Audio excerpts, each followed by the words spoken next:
Oh, we will laugh and we cheer and we spill a bit of beer. Raise a glass to the past and the mates who ain't here.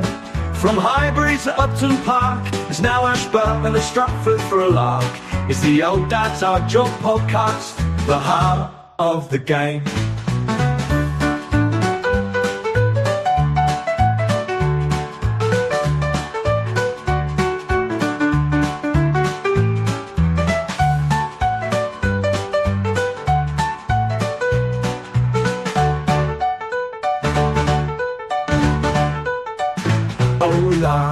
And we cheer and we spill a bit of beer. Raise a glass to the past and the mates who ain't here. From Highbury to Upton Park, it's now Ashburton and Stratford for a lark.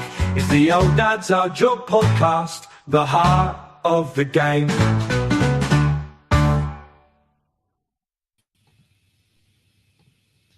Hello and welcome to Dad's Our Job podcast, the original footballing podcast for dads by dads. Rob, Callum, how are we getting on tonight? We all good? Yeah, all good. How's everyone? Yeah, not too bad, mate. Not too bad. I'm really excited about tonight's interview. I must admit. I am also really excited about tonight. I also thoroughly enjoyed our new intro. Very Chas and Dave-esque. Yeah. Well played, Ad. Yeah, it's pretty good. But I think the new theme song has been topped by our guest this evening. So I'm really excited to get him on and hear what he has to say, because he has a let's not wait any further. Let's not take up any more of his time that he's already got. And let's welcome to the stage the one, the only, Keith Hackett. Hi, Keith, good evening. How are we doing? We're all right? I'm very well, thanks. Good. Now, thank you again for joining us this evening, spending your spare time with us three dads who just love a beer, and talking about all things football in your career. I think it's I really much appreciate you coming on. Pleasure. Are you ready to get grilled? Absolutely. You ask the questions, whatever you want, I'll give you the answers. You might not like them, but that's me. I mean, I've always said it as it is. I mean, to be fair, Keith, I've looked at a few of your videos online and some of your sort of reaction things that have been uploaded, and they are pretty special, and you don't hold back. So I am looking forward to hearing what you've got to say, because you try to go topical and sort of pressing. So it'll be interesting to see what you come up with. Well, I think the important bit is that often they think that I'm the grumpy old guy that has a chip on my shoulder. I don't. I was an active referee from 1960 through till 1995, and I refereed on the professional leagues for 23 years. I had a spell on the North American Soccer League in the States and Canada. I lost a couple of jobs because of football, and perhaps go into a bit of detail on that later. But I also went to the Premier League and said, the game's getting quicker. We're getting further away from play. That's causing problems with regard to accuracy of decision making. We need to go professional. And, Philip Don took the role on initially. I was the development manager. And then when I took over, I brought in the communication kits, which are now used worldwide. And then I was at Old Trafford and I watched the ball, Roy Carroll drop it over the line. It wasn't an inch over, it was a good couple of feet over. And the referee was miles away. He was prepared for a goal kick. So he was rightly positioned. Clattenburg was the ref. And the assistant had gone up and in line with the offside line. And I just went to a summer conference and said, we need goal line technology. And in fairness, they said, well, go out and get it. And then was a year of fairly hard work with Orkai, Dr. Paul Hawkins, working hard at developing it and what we wanted. And, we got there inside a year. And it then took a further few years before it was introduced because Blatter, the head of FIFA, wouldn't allow us to introduce it. And thankfully, it was the work and the relationship that David Dean had within the game as a whole, and certainly with FIFA, that he managed to secure after the Frank Lampard scenario, where the ball crossed the line, we didn't get a goal, playing for England. Suddenly, Blatter said, right, we've got to have it. Now, we can get into the discussion later on VAR, but the reality is that with goal line technology, to get the accurate decision very quickly, in a matter of seconds, we developed and had to have 7 cameras around each goal, operating at 500 frames per second. Broadcast speeds are around 25 frames per second. So you can understand why we went in that direction. And yep, there's been a couple of hiccups, only 2 in literally thousands of games. One was Aston Villa, Sheffield United. Yeah. They forgot to switch it on. As simple as that. Nothing to do with the equipment. But I give you that foundation of information because I am for technology. And maybe I'm jumping into questions, but the reality is VAR is not working. And I don't want to take the full program up on VAR, but maybe I'll talk about that later. And maybe I'm jumping ahead of myself. We love it. Us Arsenal boys can't wait to talk about VAR, to be honest. I can understand it. I tell you, when I look at the figures that's produced by outside sources, not the PGMOL, you then see how Arsenal have suffered. And my PA, when I was boss of the PGMOL, was a massive, and still is to this day, a massive Arsenal fan. And her dad was involved with Arsenal. So I think in the kit room or something. And I still get blasts from her. I still get the odd note saying, what is going on? And I'm responding saying, I've nothing to do with it, but it's a disaster. And I'll leave it at that. Okay. Yeah. Okay, well, we'll save that for later because that's a massive can of worms that we're looking forward to getting into with you. But I think Adam's got to start first. So. That's fair. I think. My first question was, please introduce yourself to those that are not familiar with your game, and tell us who you are, what you've done, how much level of experience in the Premier League you've had, and then we can go into your family side. We'll talk about that first. Well, I think first of all, I was playing in grassroots football in Sheffield when the county FA decided that a player from the club would have to go and learn the laws of the game. I think they thought that was a great initiative to help the game generally. And I took the exam. I passed it 6 evenings over 6 weeks. So it was 3 hours a night, so 18 hours. Took the exam, no intentional referee. And then on a weekend I was off, no game. I got a call from the county FA secretary. It went like this. Hillsborough Boys Club versus Sheffield United Juniors, intake school, kick off 3 p.m. I couldn't even answer because the phone went down. And that's how the county FA secretary worked. And so I had to borrow a kit. I went out that Friday afternoon and bought a whistle and an Ingersoll watch. You can see them in antique shops, rarely, but they've got 3/4 of an hour on, 45 minutes show.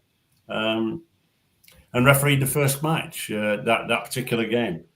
Then I progressed and I was 12 years at grassroots level, doing about 100 games a year and a season. And Sunday mornings then was illegal. And so it was coats down. And on some occasions, just a field with no markings. Mm. And the players would say, well, we want a game. Whatever you do, whatever you say, we're going to go with it. And, you'd look at a ball that went over a coat and I used, they said, that's a goal. And I said, no, it isn't. And they go, I said, look, I'm not refereeing by committee. You've asked me to referee, and I'm not getting paid for it. I'm happy to just tell you that's not a goal. Why? I want it down the middle. So I then moved on to the Yorkshire League, and then the Northern Premier League was formed, and that was the first time that I got involved with semi-professional football. And at the same time, you got the odd, the lower rounds of the FA Cup. I can remember refereeing Northwich Victoria versus Macclesfield. Northwich Victoria versus Wigan Athletic. Both Northern Premier League teams, by the way, at that stage, in the FA Cup. And I went out, and on my way, I went through Macclesfield, and I got a brand new company car. And a guy sideswiped me, big style. And the policeman was there. He'd given me the signal to go through this crossroads. So he was embarrassed, but he put in a report that was very honest. I thought that was great. And I go to Northwich Victoria, and had a pretty disastrous game because I felt ill.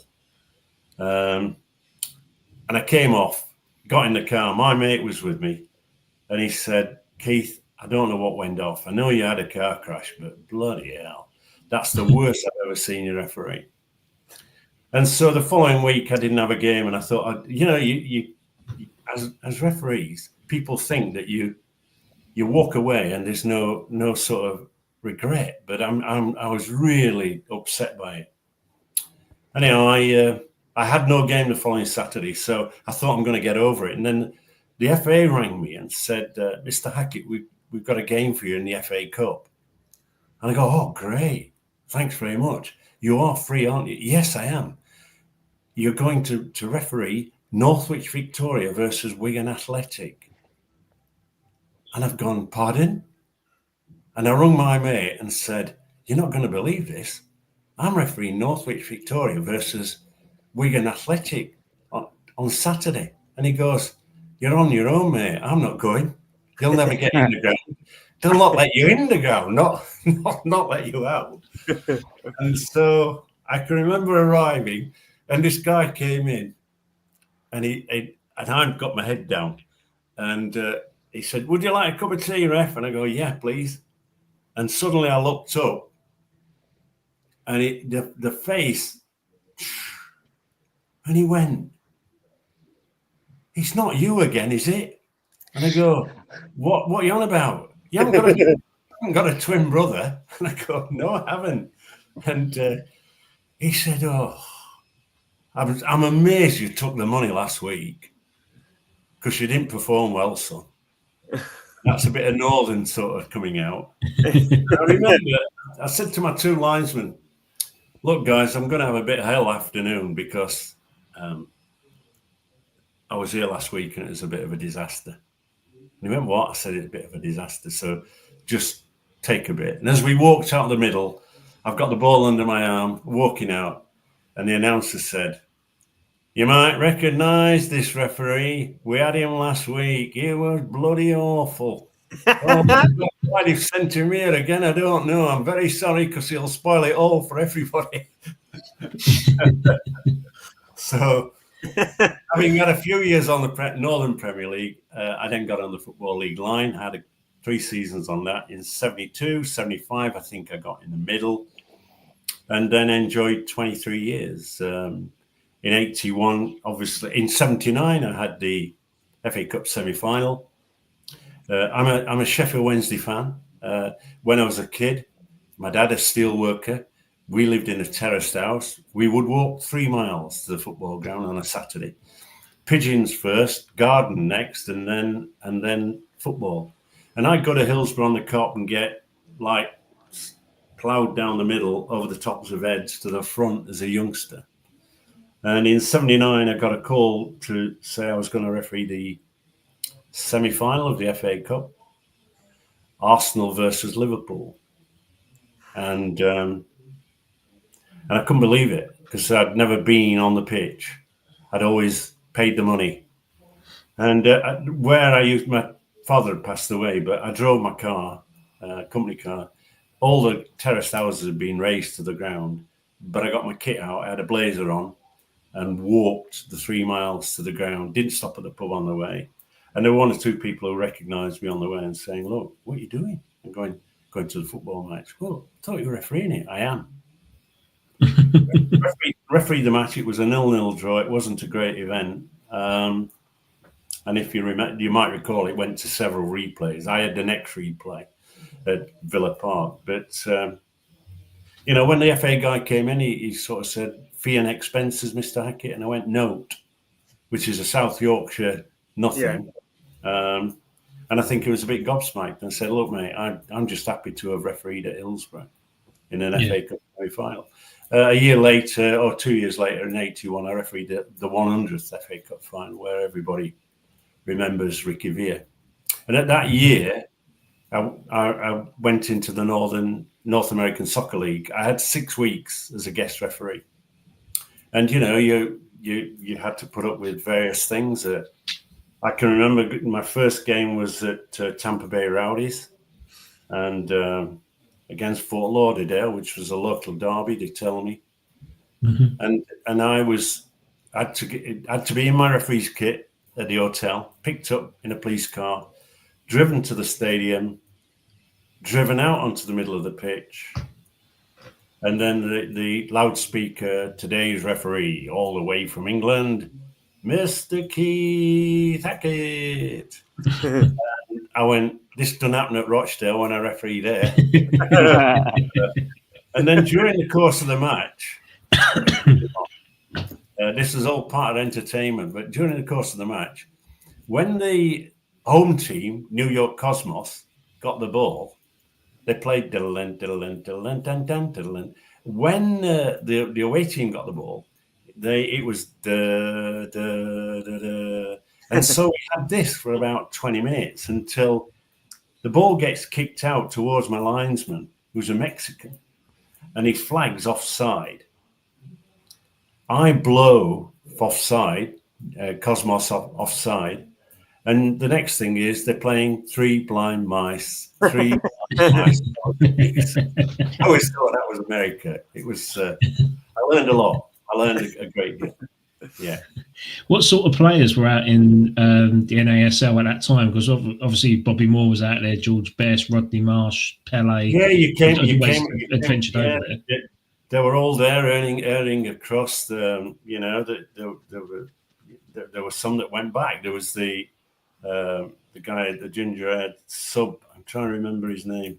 Fairclough of Liverpool. He was out there and came. Peter Beardsley was out there and he came back and played.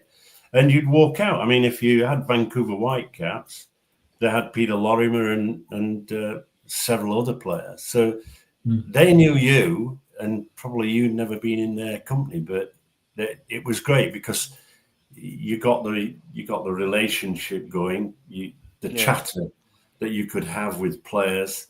And they would help you in that process. But I learned a lot in that 6 weeks. I'd be Saturday evening, Vancouver, Sunday, New York, and probably Wednesday in Florida. And so I was backwards and forwards, living out of a suitcase. But it was a great 6 weeks. I learned it was great. And then I was on FIFA, so then traveling the world really. Out into Mexico City. I refereed in Azteca Stadium in front of 120,000.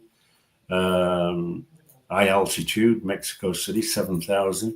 So we had that to contend with. Refereed in Guadalajara. And across Europe, most of the big grounds in Europe, Bernabeu, Barcelona, the Italian sides. I was fairly regular with Italian sides, with German sides, and I did the line in the Euro '84s, and then refereed in the '88. But we only had one game, so we knew we were only going to get one game. We'd flown out 3 days, no preparation that they have now. You would referee the football match and then come home. But great experience, I mean, when you're at the Premier League level, you're managing an event, not just a football match. You know, you're at the ground a couple of hours before kickoff. You know, an hour and 15 minutes, you're meeting the stadium manager and the security people. You're talking about what the arrangements are if the game has to be abandoned. You know, or if there's any problems, throwing of objects and all that. So you're discussing that. And then 1 hour before kickoff, one of the things that I introduced when I was boss of the PGMOL was we had assessors at every game, former referees. But you know, fans, when I spoke to fans, they'd say, it's policemen policing policemen, Keith. And you're all in the same club, mate. And you never admit to errors. And so I went to the Premier League and said, look, why don't we have a group of delegates made up of former managers and former players? And they go to the game, they watch the game, and like the assessor, they have their own separate marking system. And so we had that. We had Kenny Hibbert and John Duncan and a few others that were, you know, really positive about officiating. But then I also introduced Prozone, which is a system that was being used by Sam Allardyce at Bolton, David Moyes at Everton, Ferguson at Man United, Clive Woodward in rugby, he used it, and Arsene Wenger. And I can remember going to rattle it because I was at the game Bolton-Arsenal, and I'll say it quietly, Arsenal had a bit of I think Bolton had a bit of a curse on Arsenal. Because they did. But that particular day that I was there, JJ Okocha of Bolton had a fantastic game. And then on the Monday, with David Dean, I said, look, I'd seen all the other managers, but Wenger was reluctant because he said, look, I'm a football manager. I don't want to get involved in referees. But I met him at Radlett. We had a great meeting. He asked several questions, but what I had the Prozone analysis, which in effect is like FIFA, the game, but it has much more information. And so I got my laptop out and started showing him Bolton versus Arsenal. His technical staff hadn't put that before him. So I jumped the gun. I knew I'd jumped the gun because I asked Prozone to delay the stats and everything for Wenger. And I think at that point then there was a sort of relationship formed. He went, oh, just a minute. This guy thinks sports sciences. See, we all have our own view of a referee's performance. And often it's more perception than it is reality. And what I wanted to do was get to reality. And so when a manager came on and said, your referee's had a crap performance, what are you going to do about it? I would get in my car, go across and say, look, let's talk it through. Let's talk it through and show you what the outcome is. But at the same time, I would say the same. At the same time, I said to referees, I'm the 21st manager in the Premier League. The only difference is I don't get the wages that they get. But what the manager does is he invariably picks his best team. I'm going to do the same. And so at that time, I had 24 referees and I shrunk them down to 16 because my view is that if you're not refereeing every week, then and sometimes twice a week, you're not on. It doesn't help the form. Doesn't refereeing isn't just about the physicality. It's about the mental awareness and it's the cognitive skills, seeing things, developing how the game is moving. All those aspects are part of the game. And I'm rabbiting on. I apologise. No, it's fine. It's brilliant. I mean, you're answering a lot of questions that we had lined up. Yeah. But Cal, you wanted to ask a question, didn't you? Well, to be fair, I just want to continue on with what you actually was about to say. But I think also we just want to touch on, obviously you said about how much you've travelled around and so on and so forth. And we were just wondering, obviously, what is your family set up? If you don't mind talking about it, obviously. And obviously, what impact has obviously by sounds that you was away a lot, you travel around the world a lot, and obviously what sort of impact has that had just, on your family, as well as obviously refereeing and decisions you make and the pressures that come with that and the impact that's had on your family as well? Yeah, I think it's a good point. I mean, I've got 2 sons, and one's got his own business and the other is in finance and doing a terrific job. They both played football at one stage. They don't anymore. One plays golf pretty regularly, and is quite a good golfer. And I've got 3 grandsons and 2 granddaughters. 2 heading for university. One has already been to university. The eldest grandson and I think 3rd oldest play football at a reasonable standard. My eldest grandson coaches the Penistone Church under 21 team, as well as playing for the reserves. I'm the president of the club, just by name, really, but I'm president of the Northern Counties East League, so I'm still involved. They're still involved, but they also like golf. I mean, when I was, working away from home, you had that contact. We didn't have mobile phones. We had a company phone, but we didn't have mobile phones. And I went out and bought them golf clubs because I didn't want them to be indoctrinated with football generally. I wanted them to play another sport. And with one of them, that stuck. I think that there are times when, certainly when I was in America, I was away. When you did international matches, you were 3 days. There wasn't the sort of week away. You flew in, set off usually at 6 o'clock in the morning, drive across to Manchester Airport, catch the plane, hopefully heading direct to Europe rather than through Heathrow, but often it was through Heathrow. And then, into Europe. So, going to Mexico a few weeks, officiating there. And sometimes what you have to understand is that some of those games, we had the block, we had the wall, and suddenly you'd be, I can remember refereeing East Germany against Switzerland in an international game and walking across Checkpoint Charlie.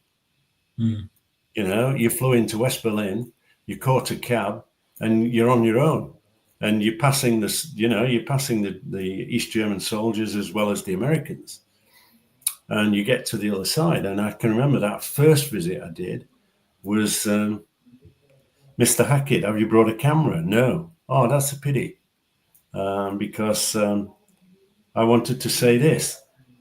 Some years ago, the president of the United States was the side from where you've come, stood there making a very powerful speech. He wasn't allowed in to East Germany. Football allows you to come in. And so I was going a lot to Romania, other Eastern Bloc countries, including Russia, and seeing what was going on.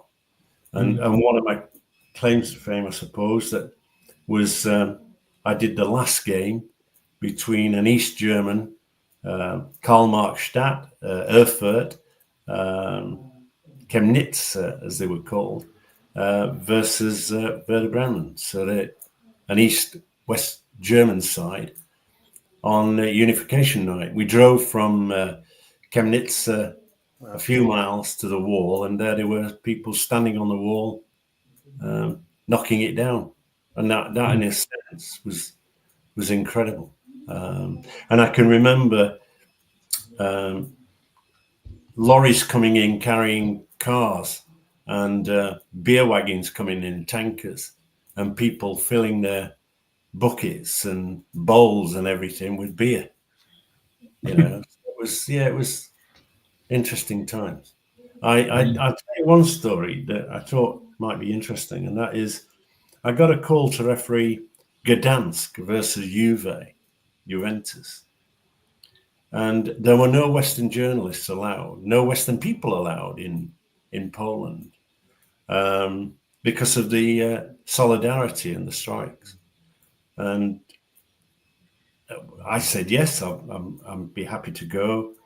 And I can recall a couple of weeks of toing and froing with eventually FIFA saying, if Mr. Hackett is not allowed into Poland, you will all sort of recognition as a football nation, your teams and everything will be banned.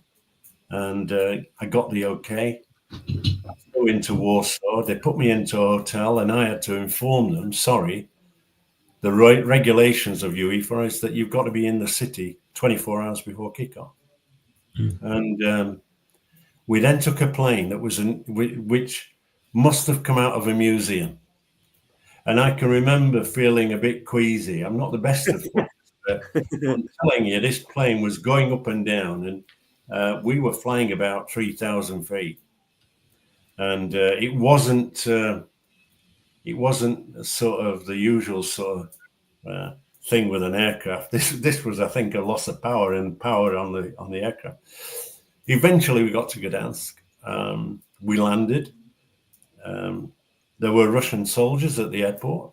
You know, the news in England was saying that Russia was threatening to come in. They were already there, but they weren't. They were low key. And the morning of the match, you do a 10 o'clock inspection. And on my way, the driver, and the Polish FA guy said, "Mr. Hackett, we're going to deviate a little bit. Do not worry." And I drove into this church area, got out. I thought they were going to show me the church. In fact, we went inside and I met Lech Walesa, who was the leader of Solidarity. I asked if he was going to be at the game and he just smiled. We exchanged. He wanted to inform me that could I get a message back that food and clothing was getting into Poland and would we continue to send it. During the course of that match, the ball went over the fence into the crowd. It didn't come back. The crowd parted, and there was Lech Walesa standing there shouting and everybody shouting solidarity. At that point, I'm informed reliably by Juve that the television cameras switched off, and we stood there. Juventus. It was a great occasion because, and it shows the power of football. But I think it was helped by the fact that Boniek, the Polish #1 player by a mile, had joined Juve, and this was his first return trip to Poland. So he was the person that everybody wanted to see. But you know, that team had some great players. Platini being one of them. You know. Yeah, forget Platini was. You know, obviously years ago he was one of the top people making decisions, wasn't he, in FIFA, and very much against VAR. He was a mate of Blatter, and he was the head of UEFA. He had some crazy ideas. He had that crazy idea that was supported by Kalina of putting somebody behind a goal. Yeah, goal linesman, wasn't it? Yeah. I mean, absolute waste of money. But that's what they do. These guys who sit around the table, think things up, they're better off with I think playing Ludo than actually looking at the game and just say leave it alone. They did try it in Champions League games though, didn't they? That the fourth and fifth official on the actual pitch. Yeah, it was. I mean, they did have it. Yeah, for sure. Yeah, and I mean, he was supposed to be there as a goal judge, but if you're aware of the work on goal line technology, the reality is, because you're dealing with a round ball on a flat plain white line, and you're making a judgment, and the ball's traveling at speed. Visually, it can look inside the goal, and it's not. And you know, we did a series of photographs in the development of goal line technology, which of course I was involved with. You know, we set up at Motspur Park, Fulham. I mean, Al Fayed was a great supporter. In fact, he used to ring me every 2 weeks saying, "When is it coming in? You know, your company's had some money to develop it." He he was adamant that it was going to come in. But then we had to spend a lot of time with UEFA and the IFAB before they would allow technology in. And, you know, it's worked well. I mean, they made a change, I think, in the laws this year where it can be transmitted in the earpiece, you know, rather than just straight to the watch. But I hope that works and continues to work well.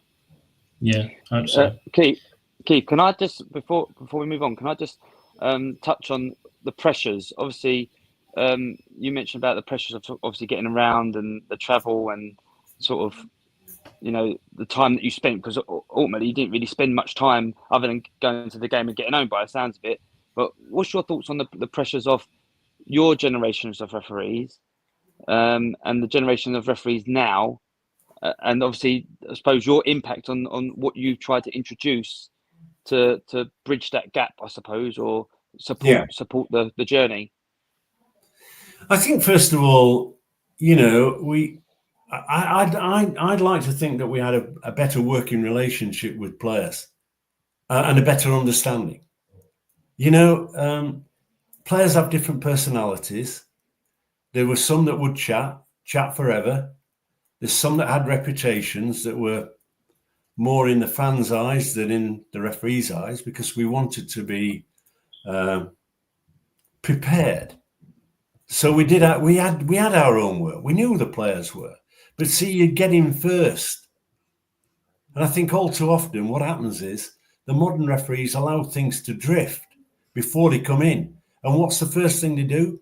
Bang a yellow card in the nose of the player and then finish up with 11 or 14, whatever the number is. So it devalues the yellow card.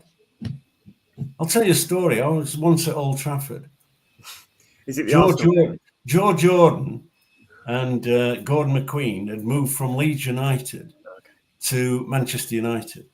And I'm in the middle of the game when Joe Jordan had this habit of catching the ball on his forearms and nobody ever penalised him. But he controlled the ball. And I'd seen that on Match of the Day. And I've gone, if I ever referee Man United and he's playing, that's a foul. So I'm prejudging it. I'm prepared. And I blow. We're probably about 5 or 10 minutes into the game and I've blown a free kick. And now he's a Scot that is probably less articulate than you would expect. And every other word was an expletive, questioning everything. And I just looked there, took it, smiled, and then said, Right, Joe, you're banned from Stringfellas nightclub. And the look on his face, he just looked and went, and I ran away. I'm back on the park. And I see him go across to Gordon McQueen, and then at a corner kick, McQueen comes up to me. It's funny because the assessor thought he was having a go at me, but McQueen came up to me and said, Mr. Hackett. I go, yes. He said, Mr. Hackett, is Johnny Hackett your brother? And I go, yeah. And he shouts to Joe, he's Johnny's brother. My brother was the director of Stringfellas nightclub in London. So those are the sort of, you know, the sort of things that used to happen on the field of play. I think comparing now, look, there was Match of the Day, but the reality is it didn't have the forensic. It didn't have the 22 cameras that the Premier League has now. Minimum 22 cameras. It doesn't have the forensic examination of the decision making. But we still were. When we came to the big games, the real big games, they did have the covering. And then you have the problems. I'll touch on it because West Ham and fans have probably heard this story, but I'm the guy that ruined the game. West Ham versus Nottingham Forest FA Cup semi-final. No question. I was going to touch on that. There's no question that sending Tony Gale off impacted on the game massively, right? Because the momentum was lost. The players were gobsmacked. The fans were unhappy. But I tell you the background story. And why do I communicate with fans? And why do I spend time on social media and various platforms writing about referees and laws and all that goes with it? Because the Thursday before the FA Cup semi-final, we were called to a meeting, all referees on the professional game, to a meeting in Coventry. We sat there, we saw a couple of video clips, and then we were advised that, you know, we all believed that the goal, the denial of an obvious goal scoring opportunity had been brought in because in the FA Cup, Willie Young had brought down a player on his way to goal with a cynical challenge. And there was no punishment. And so the lawmakers decided dogso. At that point, we all believed as referees that for a red card to be given, it had to be a cynical challenge. And on the Thursday, they told us, no. FIFA have informed us this is not the case. Any foul where it's heading for goal or in the general direction of goal that takes place, and there's no defenders, right, it's a red card. So here we have Crosby of Forest running through, foul by Tony Gale, who even to this day denies that it was a foul, but it was a foul, brings Crosby down, and I'm absolutely now going, shit. Absolutely no way. And I'd give myself a lot of thinking time before I raised the red card. And the media and everybody thought I'd gone mad. And what happened was, you know, I got in the car park after the match. It was really to drive home.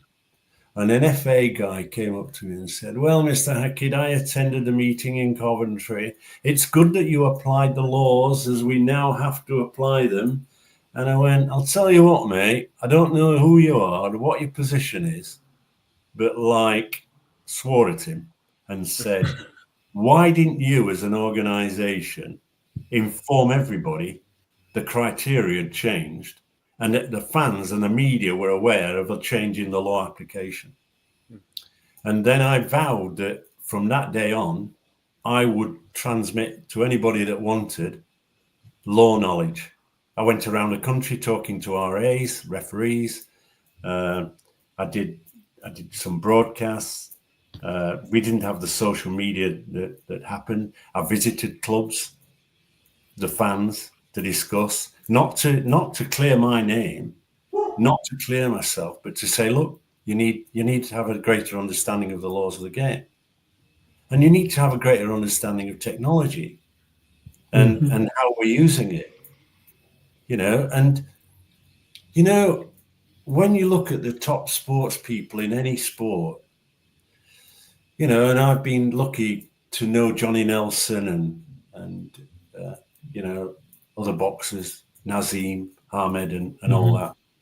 And the reason they were great boxers was their application, their training, but their guidance that they got from their coach, Brendan Ingle.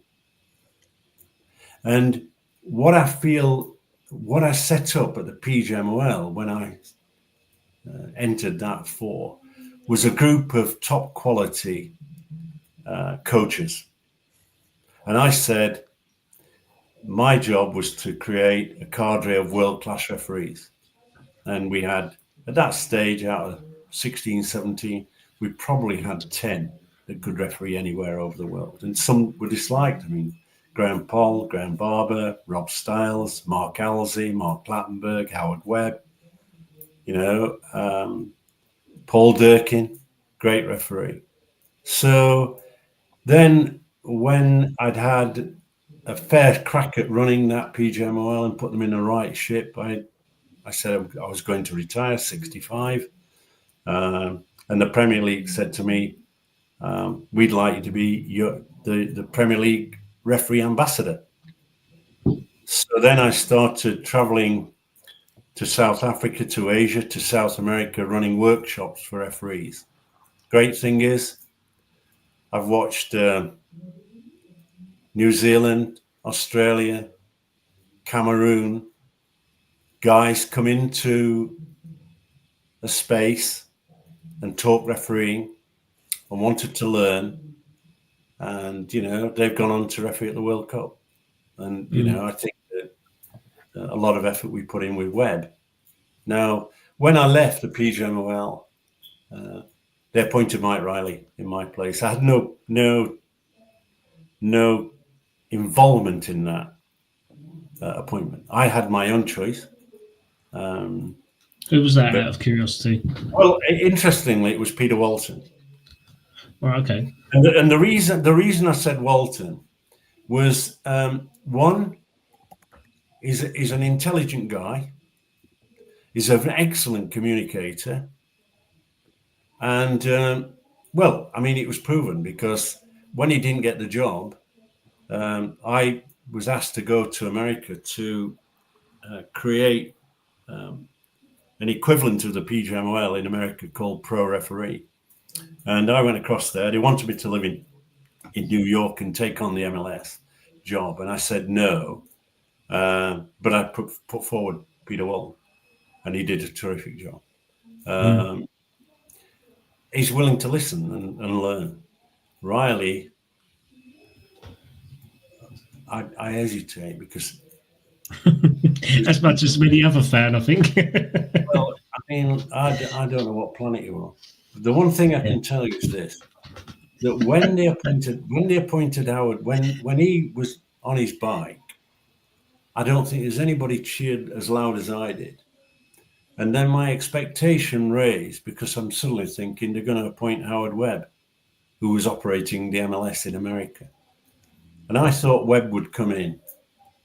And like anybody that goes into a business, what you do is you review all the employees, you review the strategy of the business, you look at the profitability, etc.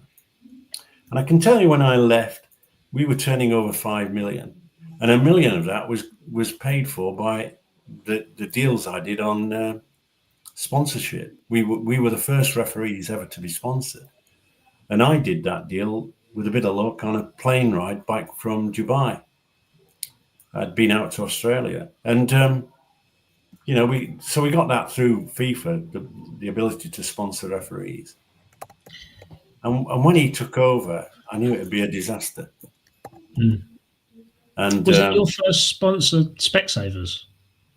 No, it's interesting because we did have an approach from Specsavers. Yeah. And it's a franchise operation. So it's a really good business, don't get me wrong. And I went, I'm sorry, it's not for us. Yeah. I turned it down. And I said, well, you might try Scotland, and that's where they did. The Scots picked it up.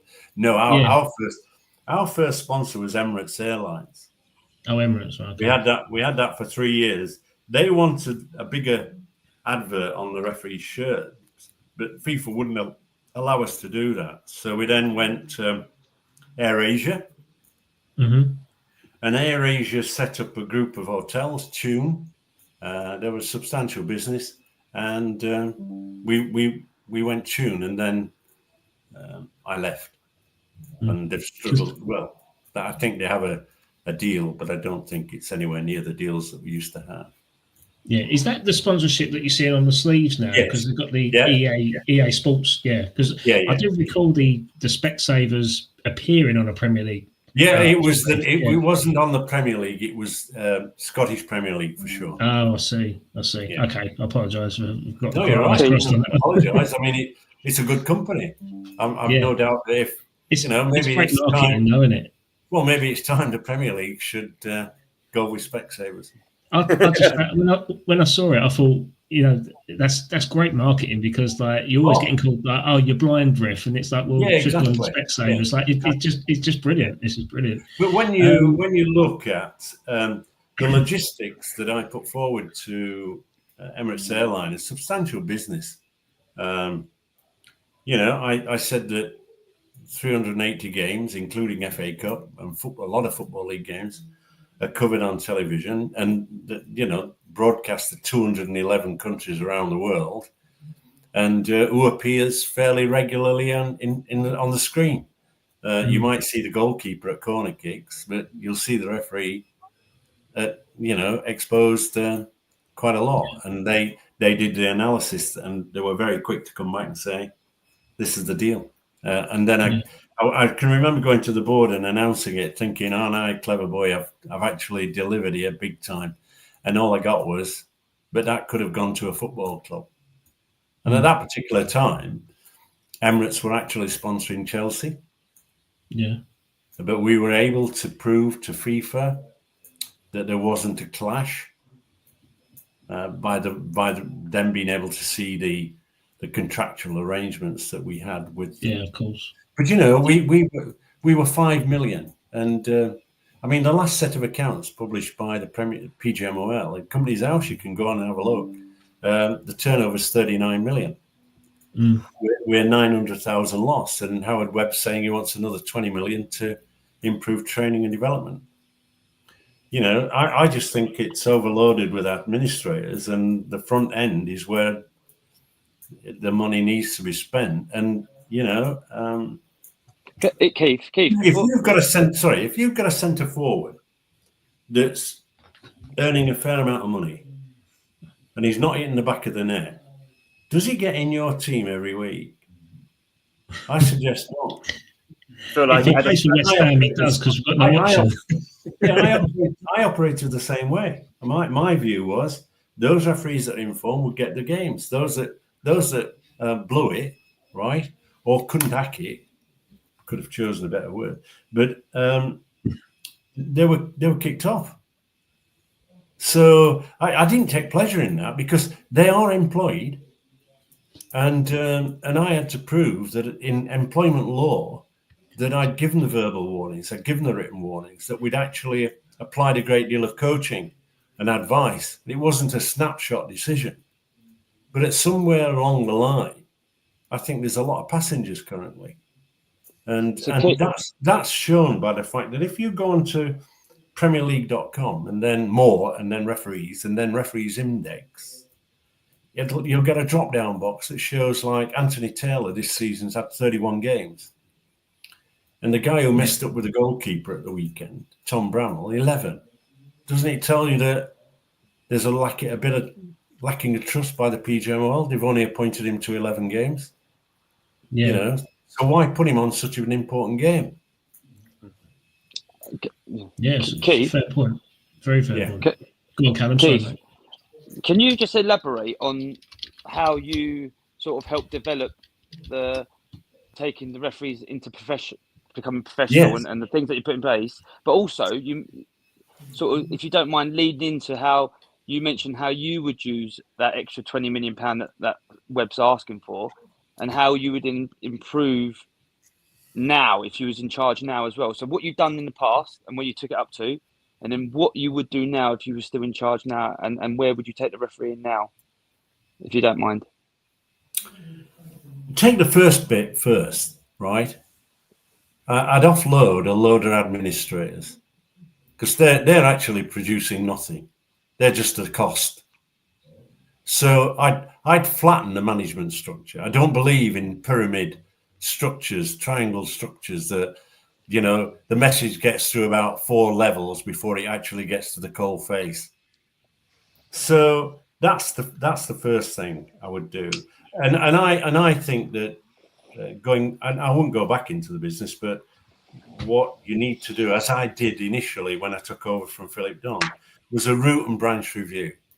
Where am I at with referees in terms of their training, their development? So to answer the question, I put forward a paper, and that paper was worked on by the Premier League, and in particular Sir Dave Richards and Graham McCrell at the time, to introduce professional referees.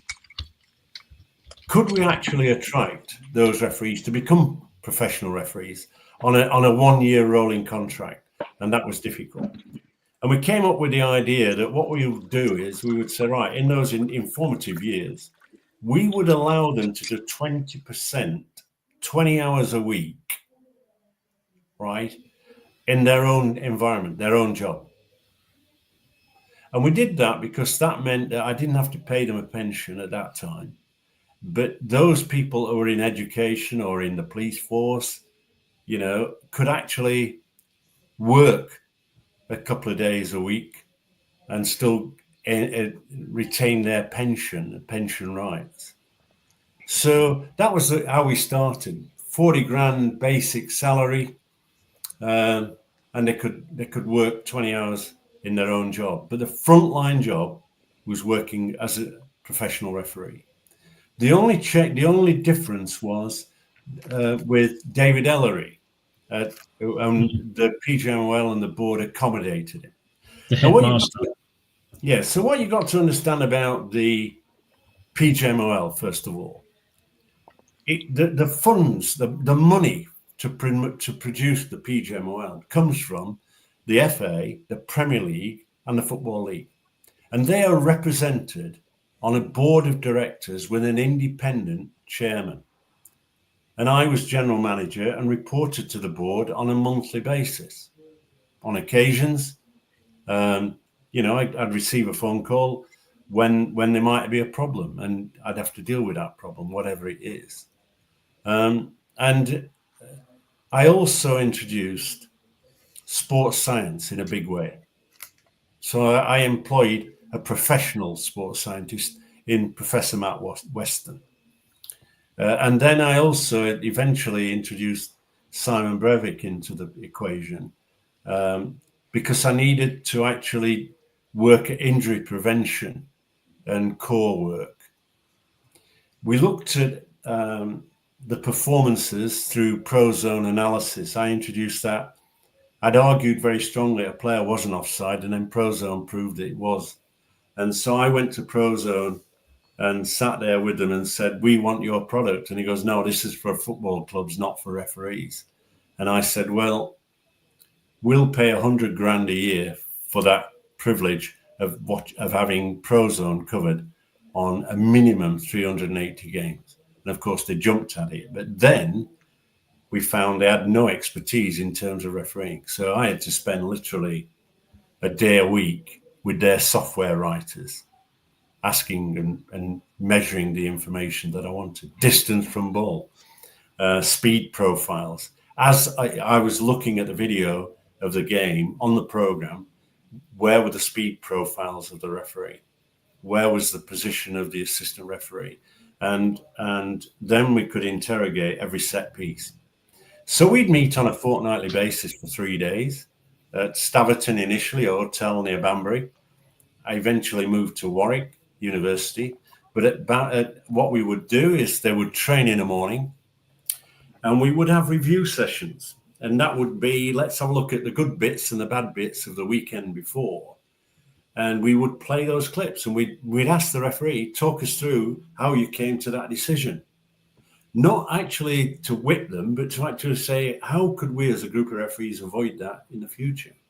Mm. And of course, we tested them. Referees today have an annual fitness test, but I wanted to bring in a change in refereeing by way of physicality.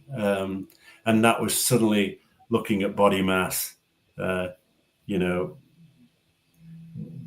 weighing them and monitoring their body mass, and various other things. So we did all that. I brought in a sports psychologist, and that wasn't for them to lie on a couch and have a coin and go into a thing. This was more about the psychology of dealing with players.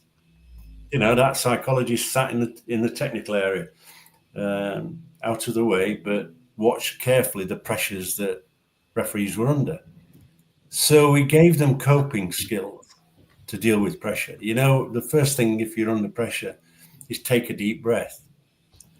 But we also gave them, we talked about fitness and movement, and the dynamic changed of the game. It changed from endurance into dynamic sprinting because the game had got quicker. Players were passing accurately. You know, there were halfbacks that could pass the ball on sixpence, 40, 50 yards. And the referee's not got a jet engine up his backside. He's got to go with a physical. And one way to do that is to have good cognitive skills, see things before they happen. We looked at body language. I benchmarked against Pierluigi Collina, who was then the world's best referee. Mm-hmm. And we looked at the interaction. And that's when you started getting the palm of the hands from the referee facing downwards, going, calm down, calm down. And we stopped this pointing at the player saying, come here, like Mike Riley used to do. And then one player at Arsenal decided, I'm not coming, mate. And then he finished up being embarrassed because he didn't do the end result. And that was walk down the tunnel, mate. I've won. I think there are things that you can do.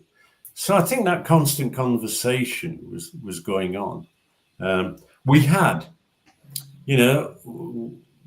with the assistant referees, we were doing the same. We were able to set up a system where we could actually train them. We had a forward, we had a defender, we had moving players, and we had setups, and they were videoed, the video opposite them, and they had to give an offside decision, and we measured that. We developed with Professor Werner Helsen, Belgium, Leuven University professor, well known in refereeing circles, and an outstanding sports science guy.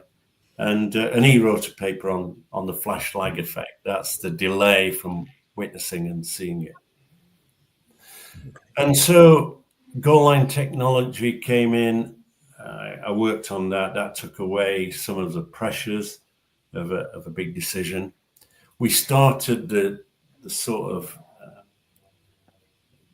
wait and see process.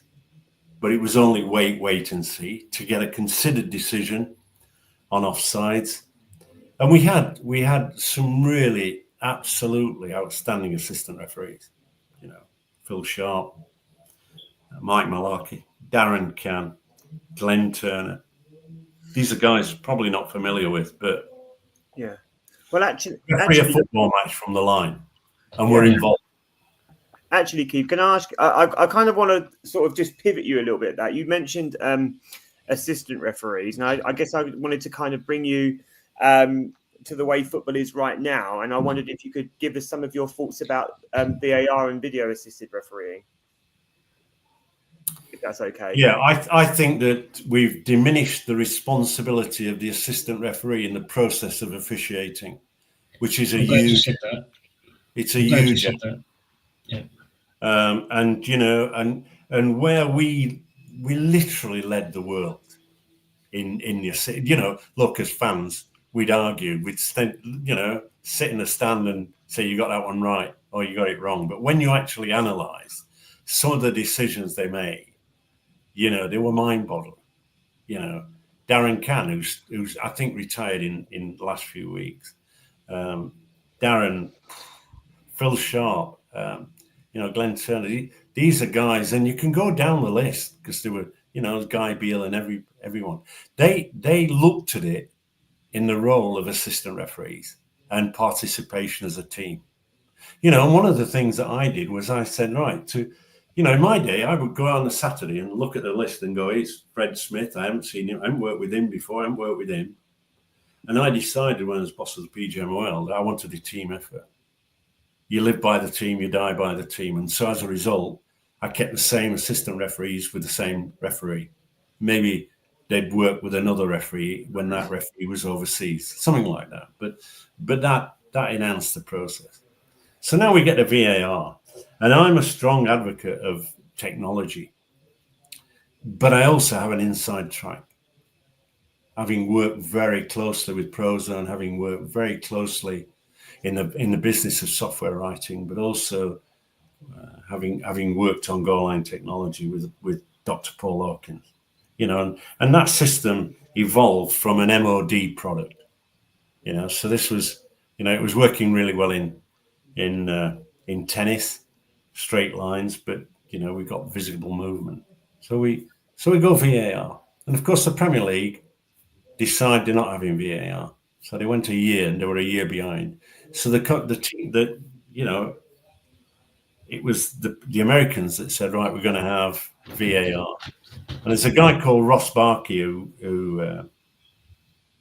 was the VAR manager, and I presented a number of lectures on VAR and its introduction into Europe, and he would accompany, and his knowledge and his work was outstanding, and delivery, the performance outstanding. So when we come here, for some unknown reason, they decided that if a referee refereed on a Friday, it could be VAR on a Saturday or Sunday. So that, would you ask a football player at the elite level to play on a Saturday and play on a Sunday? Answer no. I'll tell you the answer before I raise the question. Yeah. And then, of course, what you've got is you've got an hierarchy problem. Because I know that there was a list when I left of 10 world-class referees. I knew them individually, their strong personalities. I had a good idea who they would work with and who they wouldn't work with. And I think that it's almost a scattergun approach. Fred Smith's the referee today, and Joe Bloggs is the VAR tomorrow.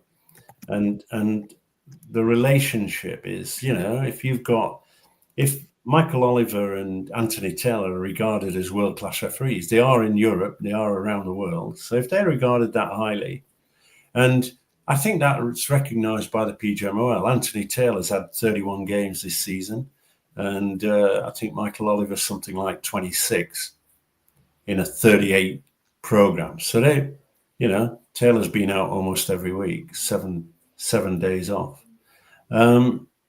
What you then do is you actually say, right, how can we get the team working? So my view would have been, I would have had the VAR, a non-active referee, and he's VAR, and he would work with the team. I would not have had Stockley Park, because I think that what you need is you need the feel of the game that you're going to referee. And if you go to Arsenal early, you will see an hour and a half before kickoff the referee and his colleagues walking around the pitch, getting used to the atmosphere. Nobody in, but getting used to the atmosphere still, the geography, even though they've refereed there before. And we know that an hour and a quarter before the kickoff, the security come in and there's a debate and discussion. Then 1 hour before kickoff, usually the manager or the number two and the captain of the team come into the referee's dressing room and exchange team sheets. So all that is part of a process that was introduced, that I helped to introduce. So we get back to VAR. I think that it's not working. It's impacting in the game negatively. And I'll concentrate a little bit on offside and toenails. I've told you that the camera's operating at broadcast speeds. So if you take a loaf of bread and you slice it 25 times, that's Sky Television.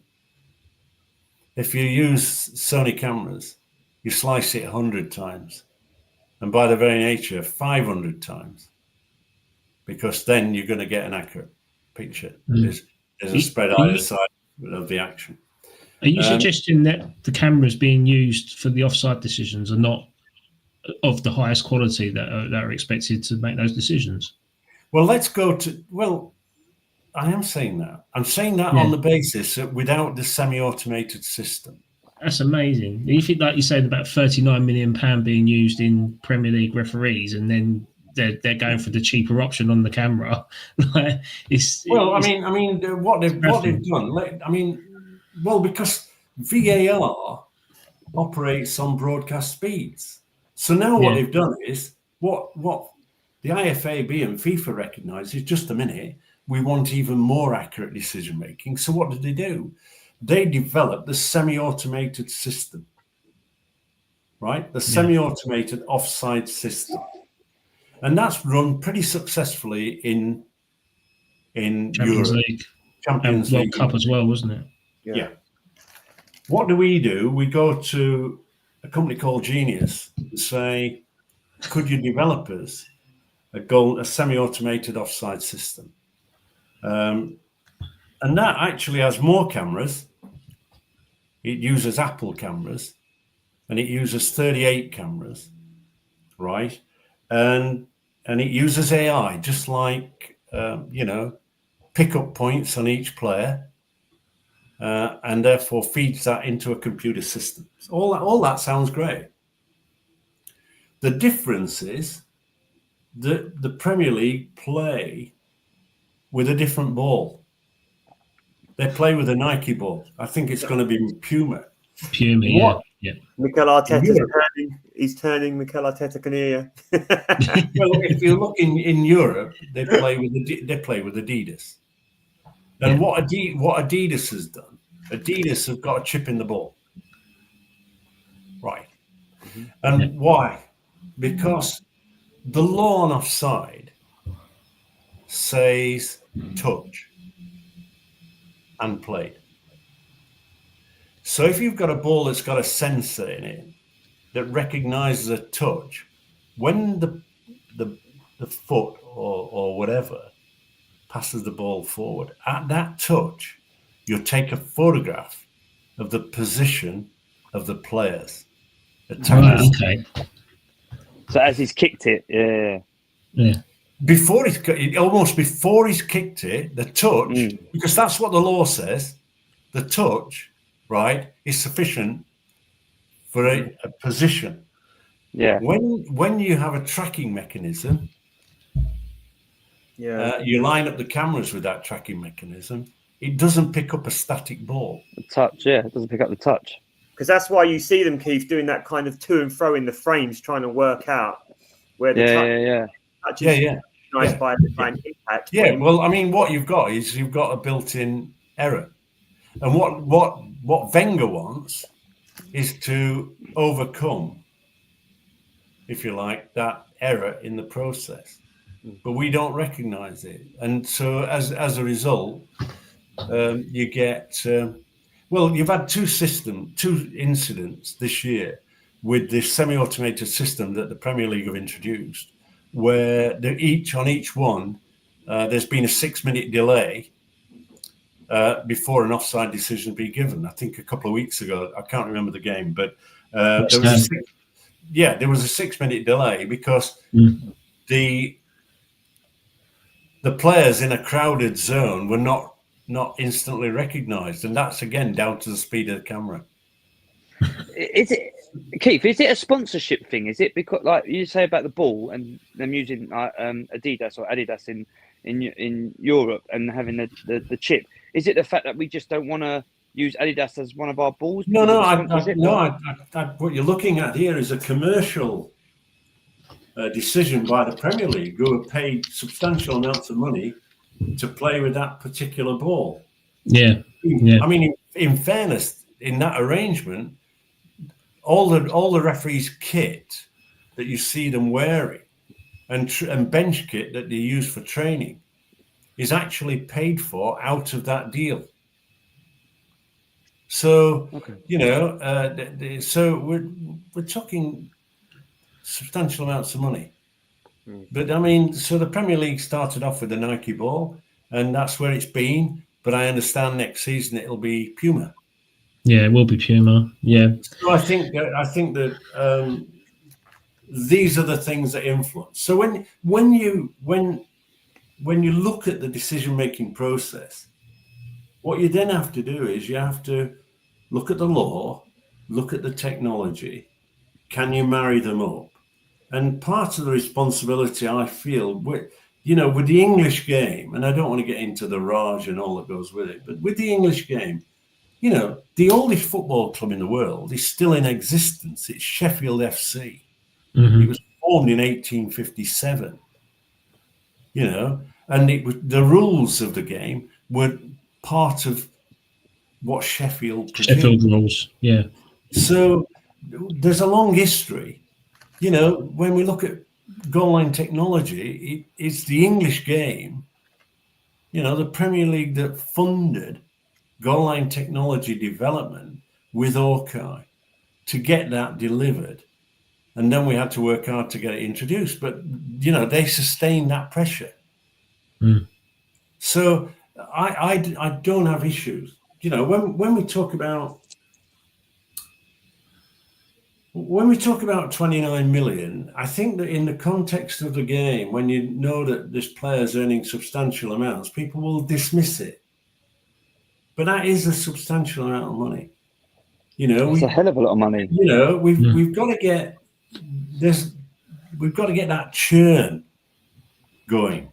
You know, and they are employed, and they paid a pension, and you've got to apply employment law. The reality, as I see it, is this: referees have to have leadership and direction, and it has to be clear.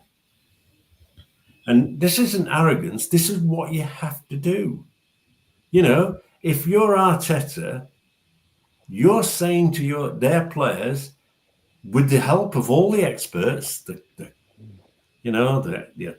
offensive coach, the defensive coach, the sports science, all that goes with it, you're actually the guy that makes the call. You're the boss. You select the team, and it's on your head that the performance rests. So it's my contention that I think this has been one of the poorest seasons at the professional level that I have witnessed.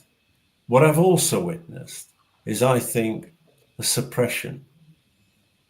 Last weekend, when a referee caught out of position made a decision that impacted on Aston Villa, right? However you look at it, I don't think it cost them 100 million, but it impacted on the game, impacted on the result. And he did it from too big a distance if he's a professional referee, and his law interpretation was incorrect. The referee handled the goalkeeper handled the ball, but to actually commit a handling offence, you've either got to have your hand on the ball and the ball's in contact with the ground, or the goalkeeper's body. So he fumbled it. And that left the ball open for the attacking player to come in. The ball had broken loose. The attacking player, in fairness to him, gained the ball correctly. So what happened? The referee blew. Now, we're asking assistant referees to delay their flag and run the risk, as we saw with a player recently that had a serious injury. But the reason we're delaying the flag is we're doing it because we don't want an error of a flag raised by the assistant referee for offside, and then when it's checked, it wasn't offside, and a goal could have resulted. Yeah. So what we've got here is the referee blows for a foul. VAR is not allowed to come in. And I just think that that's too prescriptive. The referee's made an error. The referee should have delayed. And the important thing here is that all referees learn from that error, and that the referee himself learns from that error. Yeah. You know, that's the important bit. But I think the first thing is, you know, I've witnessed this season some statements coming out of the Premier League that later, by the very nature that the red card's been thrown out, that the statement was incorrect. I was saying it was incorrect from minute one. I mean, I'm not clever here. The reality is, you're in the stadium, you might see it once on your phone. I'm probably sat at home and I can see it 4 or 5 times, which is a bit unfair to the referee. But then I'm actually saying, with no chip on the shoulder, I'm actually saying, look, guys, admit the error and then move on. How can you avoid that error in the future? So Thomas Brownell would be going under a fairly strict regime of a running coach and to improve his speed profiles. That's interesting. Do you think referees or the powers that be don't want to admit they made mistakes because of the money that's involved? And I mean, as you just said, you don't think Aston Villa potentially lost £100 million or whatever it might have been, but is it the fact if they go, oh, we've got this wrong, then clubs will go, well, like for instance, I mean, I know I'm biased, but Arsenal have had some poor decisions this year, or arguably poor decisions, where Arteta's going to go, well, we could be. To be fair, we were off it anyway, but we would have been closer, potentially to Liverpool or whatever it might have been, and then they've got a case to go. Well, actually, look at the impact it has had. Is that what do you think it is? Just they don't want to take liability of it, or? Well, probably they got fed up with me because I've always believed in transparency, and that. But that's what fans want. I'm not saying that I'm not saying the PGMOL are dishonest. I think that what he suddenly thought is just a minute, way back. He does get himself in some corners with managers, but see, I'd pick the phone up and speak to the managers. They didn't always agree, by the way, and sometimes. There'd have to be a cooling off period, not from my side, but from the manager's side. But I put in channels of communication that were very solid, that they could talk to and have a sort of view, if you like. And I think that won to some degree, won respect. I think transparency is so important. Knowledge of the laws is so important because you have to educate at times. Why is this decision being made? The simple truth is they could have come out and said, sadly, the referee has made an error. His error in judgment is because he's too far from the play. We know what the problem is. We will work to rectify that in future games. Full stop. This is the law. Full stop. They chose to say nothing. But what they do is they come out on a program called Mic'd Up, don't they? And then that's all like. That's been cancelled now. That's been cancelled now on Sky Sports. Yeah. Well, I mean, it's too scripted. It's too prescriptive. I think. Look, the laws of the game protect the referee. He cannot be sued because the laws state the final decision is with the referee. Law 5, and I won't get into 2, timekeeping. The sole timekeeper of the game is the referee. David Dean and I have been saying for 10 to 15 years, we want an independent timekeeper. Alex Ferguson. We don't want it. No, we don't want it. We don't want it. We don't want it in the. We don't want it in the hands of the referee because they're not producing accurate timing. Yeah. Do you not think that all the? I've got one more question to ask after this. Yeah, I've got to go soon. Yeah. Yeah, no, that's absolutely fine. I'm just thinking, do you not think that a lot of the rules and stuff that are coming into this stuff, we're taking from other sports and then kind of losing the identity of football? Like, there's talk about having sin bins introduced, like from rugby, a blue card coming in, and then you're looking at the stop clock coming in, which is very much similar to rugby. Do you not think that not having these sort of management processes within the game is kind of taking away the original rules of football, do you think? Well, I think it's a good point. I think first of all, when we actually look at the use of communication kits, I introduced that because I watched a rugby game at Twickenham, and I don't know the sport, still don't know it, but I listened into the referee and I thought that's really informative, educational, and I could use that from a coaching perspective. So that following Monday, I got permission to purchase them. So I don't have the technology side. I've said for a long time, right, that the TMO, I don't know I think it's TMO in rugby, right, where the referee goes to the big screen and everybody listens in and everybody sees that process. Mm-hmm. I cannot see why that's not introduced into football. I don't see why. Did they not do that in the was that in the Carabao Cup? They done that. what they've done is that the referee goes and has a look at the screen. He comes and says, rather than pointing to the penalty mark, he said, I've seen the screen, I'm giving a penalty kick, and everybody knows he's giving a penalty kick because he pointed to it. I mean, I think that's just like window dressing. So for me, at the big screen, I think the timekeeping element is so important in a game. And I would like that to be independent. I'm not necessarily down to a stop clock, but I've worked with that in the NASL in the 1982. They had independent timekeepers, and it worked well. I didn't encounter a problem with it. But I do think that there are laws like handball, like offside, that could be made a lot easier. And I think would help the process. Right, I'm going to bore you here now. You've had this ready and waiting. You've got it out your drawer. I'm not a nerd here. I'm not a nerd, right? Mate, we love nerds. Go for it. Right, fine. Right, just a minute. Let me find it. I think all this is just in brief while you're finding it. I think this conversation is just proving to the fact that the Premier League is lacking someone like you to come back in for the fans more than anything, because there's a lot of decisions there where we come away from games very disappointed because of the shirking of some decisions, the lack of responsibility and the lack of transparency in games. And I think, I say this hour and a half that we've had with you so far is highlighting that Adam, is a significant error. Go on, Callum. Adam, do you know what it is?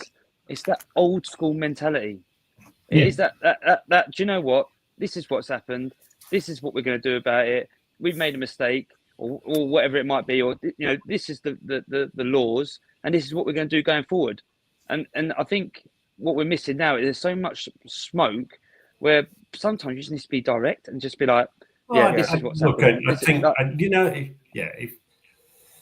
if you talk to players, you talk to managers, ultimately at the end of the day, they're honest people, and I think they recognise they've got to entertain, and they do go through difficult parts. The old point of, there's certain things like I introduced 30 minutes after the game, the manager can knock on the referee's dressing room door and query the decision, or 2 or 3 if he's got them. So and that is about, the referee taking a bit of a pressure to some degree, but also thinking about what he's done and giving an answer. Here it is. This is this is the laws of the game, 1935. Somebody sent me this. Here's the law on handball. Let's put this on. Oh, go on, and you read it out. Sorry, right. I thought I was going to show it. Not read it. Show it. Go on. It's sorry. All right. Foul. Foul's a misconduct. It's a foul if a player handles a ball, i.e. carries, strikes, or propels it with a hand or arm. This does not apply to the goalkeeper. What's wrong with that? That's handball. So I mean, everybody knows where the hand and arm is. Why do we need to be told that the underside of the armpit, right, to that fingertip is the area that needs to be penalised? I know what a hand and arm is. If you're going to say the shoulder, which is fact now, can be used and is not part of the hand and arm, okay, fine. But, and then it goes on to say body shape bigger. Well, when a player spins, or you spin, or you turn, funnily enough, your arms go away from your body. They don't go in the direction of moving towards it. And I think that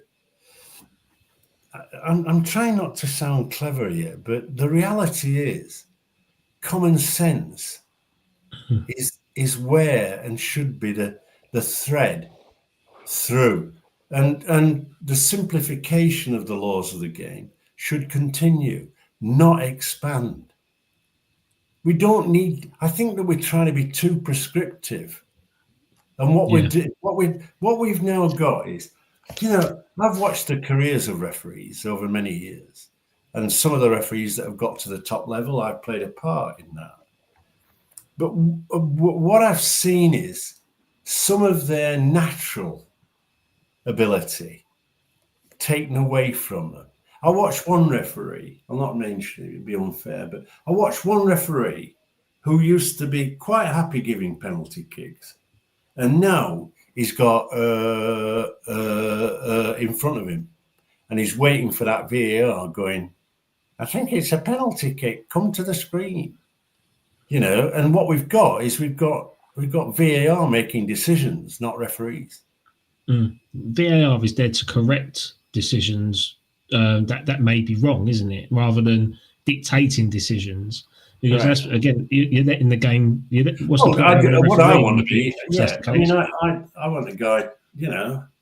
I want a guy sat in a room watching the match, going like, I think you need to be a bit closer to play, pal. I want a flat palm of the hand in the back of the referee. And I want doing that, reclining, going, carry on, mate. Well, I'm taking no credit for this, but Graham Poll and Graham Barber in their era introduced 10-minute referee. And what that meant was they liaised with their assistant referees, and they would start the game pretty tight. Not, i.e., that's a foul, give it. Not play advantage, that's a foul. So they'd be tightly controlling the game. And at 10 minutes, the linesman, his assistants and him, they would liaise. And they might give a signal that says to him, it's going okay, free it up a little bit. And he'd then free it up. Or it's getting a bit out of hand, you've given a free kick here, free kick there, sort it. Now, I notice in this questions before I go, the 21-man brawl at Manchester United versus Arsenal happened because I hadn't prepared well. If I knew that in the previous encounter, two players, one from each side, were unhappy with each other, I might have gripped that a bit better. But nonetheless, the game was okay. There wasn't a problem. And then all of a sudden it exploded. And I piled in because that was my style, drag him apart. And that's, I learned from that. It's not good practice, but that's beside the point. But then I back off and I've given myself some thinking time and thinking, well, which one do I send off here? You sent neither of them off, did you? If I send him, he's got to go. If he's got to go, he's got to go. And he's got to go. Am I absolutely 100% I've seen that? And he goes, that's 5. Then it's 6. And you suddenly go, just a minute. I look around, I think there's a 50-odd thousand in this stadium. They've all paid good money. And the last thing they want is me to walk the players off because I've sent too many off. Yeah. So I took the view, nobody gets a red card. And we came off and everything was hunky-dory until the FA got involved and I issued a report. And that's when, for the first time, clubs were deducted points. As simple as that. Right. And that was me trying to be fair because, when I went to Lancaster... That's common sense. When I went to Lancaster Gate and we saw the video, they said, what would you do with that? I said, well, if I'd seen that, he'd have gone. What? He sent off. McClare would have gone. No question. He's had a kick at an opponent. I can't defend that as a referee. But I'm going to only act on what I see, not guess. Yeah. That's it. No, that's how it should be. Off you go. Yeah. That's it. When you was talking about you going through that, it reminded me of the World Cup game between Portugal and Netherlands, where the referee was sending everyone off, and I think they ended up finished like 8 versus 7 or something. And it's just like, well, nobody wants to see that. Everyone wants to see 11 v 11. Yeah. Well, I mean, I was fortunate because I'll tell one story before I go. I was a member of Romford RA, so every month we had a meeting and we'd go. And I sat one day against this guy, aside of this guy called Ken Aston. I'd seen him on television in 1966 when the Argentinian Rattin was sent off. There were no red and yellow cards then. So he was sent off, but he wouldn't go. And neither did he communicate in English. So there was a real delay. And so that was 66. And then about a year later, the guy's name's Ken Aston. He was a FIFA referee, but for the World Cup, he was a FIFA official, i.e. he worked for FIFA on the administration side. And a year later, he was a headmaster of the school, and he stopped the car at a traffic light system. And that's when he got the answer, red and yellow cards. And so it was an English guy from Romford, Ken Aston, who made the decision about red and yellow cards. Wow. Blimey. If I was in charge now of IFAB, the lawmakers, I would say I'm going to run an experiment in the Premier League. Oh, what's that? I'd like to do away with red and yellow cards. What would you hope to achieve from that?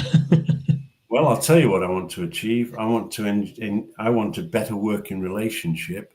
I want more thinking about red and yellow cards. You know, when I first started refereeing, 10 years after I started refereeing, maybe a bit longer, red and yellow cards were introduced. And I can remember an old referee saying to me, whispering in my ear, Keith, operate this way. If you get 4 yellow cards, the next one's red.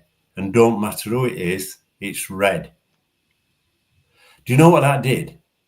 I made certain there was value in every yellow card that I issued. And what I did was I worked hard at it. I worked hard with players so that we could avoid red cards. So I think history says, somebody told me a few weeks ago, that in those 23 years, I sent less than 10 players off. Wow. Yeah, I see the stats of that, actually. That's why you're in the top 100, Keith, in terms of the statistics. So that is what I tried to bring when I was boss of the PGMOL. Improved relationships on the field of play, involvement of the LMA and the PFA, involvement of managers who at times were really unhappy, face-to-face, because it's amazing, isn't it? You know, if we go emails or we go on the phone, we can say things because we don't have to back them up. But when we're face-to-face, we have to justify what we're saying because the guy who's sat opposite the table might come back. Yeah. I'm going. No, thank you, Keith. I mean, it's been. We was only expecting one half, but I think we got 2 halves out of you with no orange as a break. Thank you very much for spending your time talking to us 3 idiots. But you've educated us in terms of officiating, a history lesson in VAR, and yeah, it's going to make us definitely think differently in games now, which is great. And so I wish all your family all the best. Thank you. Keep in touch, and we can try and do another episode in next season. Absolutely, no problem. Yeah, it's incredible. Yeah, incredible, mate. Much appreciated. Thank you so much, Keith. Thank you. Cheers, mate. Cheers, Pete. Right. Wow. I feel like I need to sit down and listen to the podcast again. Can I just say something, right? I know like everyone has to retire or slow down or whatever, but how on earth is he not a consultant? I mean, everything he said, I'm sitting there going, he's absolutely bang on. I mean, and also, can I just say, all the stuff he's been a part of is incredible. Cal, what a bloke. We could have just let him have the keys to the office and logged off. Yeah, we didn't need to be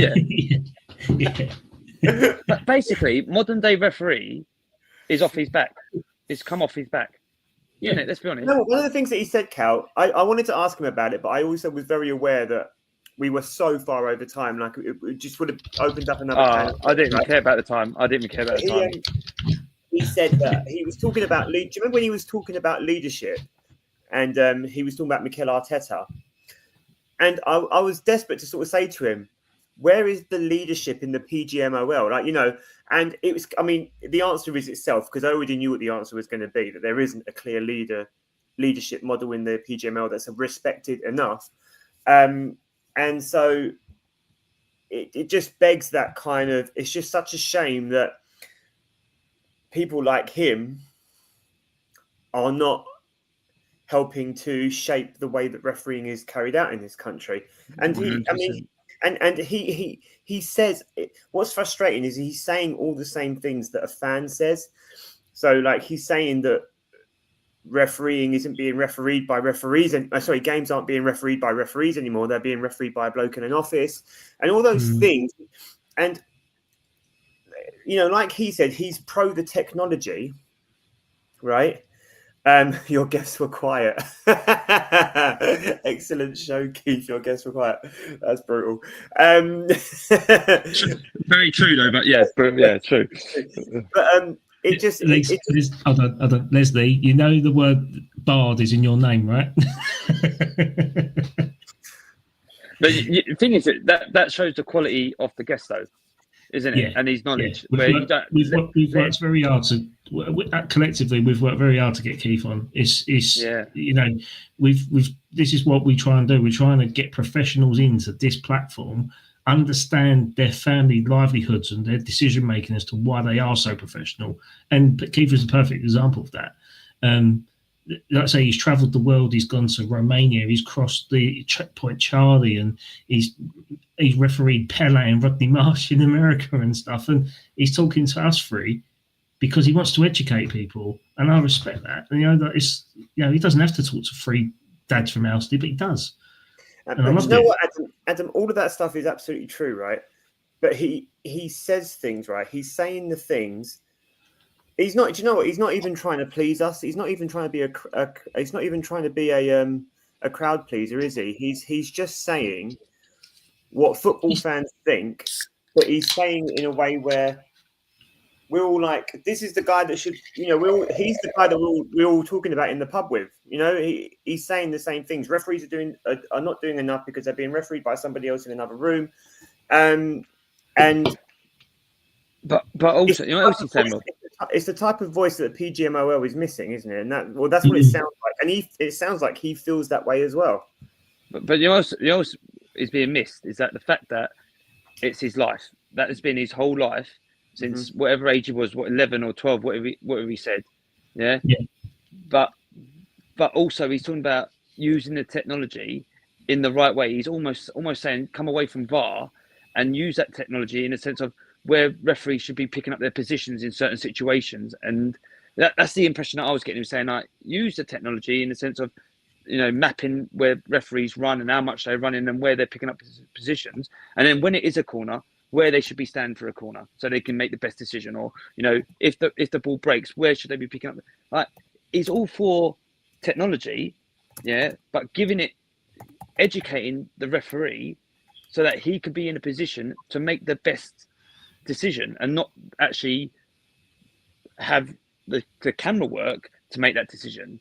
Like I just thought he was top drawer, absolutely top drawer, and everything they said, and you know, even for him to come forward and say at the end, as I mean, he says as an experiment, but you know, he did 10 years without a red and yellow card, where basically he would basically pull someone by the ear and go, like, listen, behave yourself now, right? You know, you need to stop tackling like this or whatever, and still be able to manage the game without relying on the yellow and red card. Because let's be honest, if you know, from what he's saying, referees they rely on the yellow card to set a precedent in the game.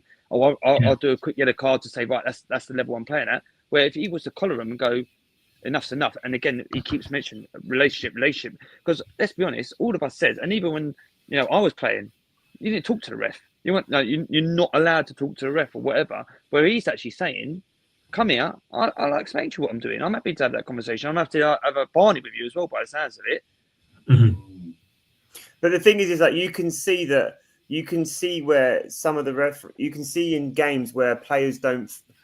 There are certain referees players feel like they can talk to, and you can see it. But you can also see where referees almost kind of create a barrier between themselves and the players are already frustrated before they've had a chance. Like, it's easy because I'm an Arsenal fan and I watch Arsenal, but I've seen the way Declan Rice responds to decisions on the pitch, right, sometimes. And you can say that some of it is just him throwing his toys out the pram or whatever, but you can see some of the frustration where he you can see his frustration where he's like, I don't feel like I can talk to you about that. Like, it's just, I can't even have a conversation with you about this because I just know it's not worth my time. And I can see it in Declan Rice, and obviously other football fans will see it in their own players when they're just like, what's the point even trying to talk to you? What do you say? Yeah, no, I think you're bang on. It is probably because same, Leon. Yeah, and I think it's just. So I was just reading the comments as I was talking. It's almost like the referees that are being produced today are probably the more stubborn than what the players are, is because they're the ones that are making the decision, but they have to. They're the ones that are making the decision, but they're not. They have to apply a list of addendums to a particular rule. Like Keith brought out the 1935 rule book, and it says handball. If it hits the hand, it's handball. Whereas now it's like, well, if it hits this part, it's not handball. But if it hits this part, it's handball. But then if you've got a sleeve that does that or does that, then it's like, well, okay, we'll go to VAR because your sleeve's up here, then that means... But it's like, how can you determine that? There's so many grey areas. If it hits the arm, it's the fucking handball. Do you know what it is as well? Do you know what it is, Adam, as well? Is like, you know, when you hear people talk about the beautiful game, right? A lot, and how the beautiful game has changed and whatever, and handball used to be handball in my day, right? But for a lot of people, a lot of football fans, they've never lived in an environment where if it touched your hand, it was handball. So like in our generation, towards when, you know, the late 90s, early 2000s, when we were hitting our teen years, right, and we were becoming maybe more invested in the structure of football a little bit more, by then the handball rules were already changing and we were already experiencing the game in a different way to the way say our parents were experiencing the game. Like I always talk about, I mean, I've mentioned it a couple of times. I love the Nick Hornby book Fever Pitch, right? And I read that book and I can just imagine what our own dad's experience of football was, and the rules and the way that standing in football grounds, like all this type of stuff, which is just completely alien to my whole football experience, other than if I go down to watch Househead the Humbugs and I stand and watch a game there, you know? So I think that the whole, what the beautiful game looked like, the beautiful game looks different depending on the generation that you were born in. And so I think that's also a pill that people need to have to swallow at different times as well, isn't it? Yeah, no, there is that. And also the game has had to have an enforced change in some areas because of tragedy. I mean, you look at the Hillsborough disaster. Yeah, no, I'm not that, sorry. Yeah, I know you wasn't. You look at the Hillsborough disaster, like that's why we've got all-seater stadiums now, and that's why the safe standing is now being reintroduced into the game, because it allows fans to be partisan at stadiums, whereas previously before that was a security issue, which is why so many people's lives were lost. But this is what before we wrap up. Go on. I was going to say what our dad just messaged us as well, and he said that Keith should come out of retirement. I don't think he would go to the PGMOL now. I don't think he'd go back. No, but in fairness, people like Keith should be the ones in the office. But he should be a consultant. How is he not a consultant? I'm really sorry. Like as an external or a detached, professional. He's just retired, isn't he? That's the thing. He's like I say, he's gave his entire life for this game. Now he's retired. He's like, well, and maybe that retirement has been enforced on him because he made suggestions, he made decisions. Because he doesn't go with the protocol, because he's fine. Exactly. He's got a voice. Basically, he's not a yes man by the sounds. He's not a yes man from what he said at all, is he? Yeah. But that's what the football's missing, isn't it? It's them character again. It's about basically having a bottle to say what you say and standing by it, and having a character. He's obviously a character, isn't he? I can't imagine him being any sort of pushover. But then he's not. he hasn't got to the level that he's got to in the sense of refereeing first of all, but also in the sense of what he's introduced. And let's be honest, he has been a major push from taking referees from, but being unprofessional to being professional, and all the things in between that, by not being a yes man.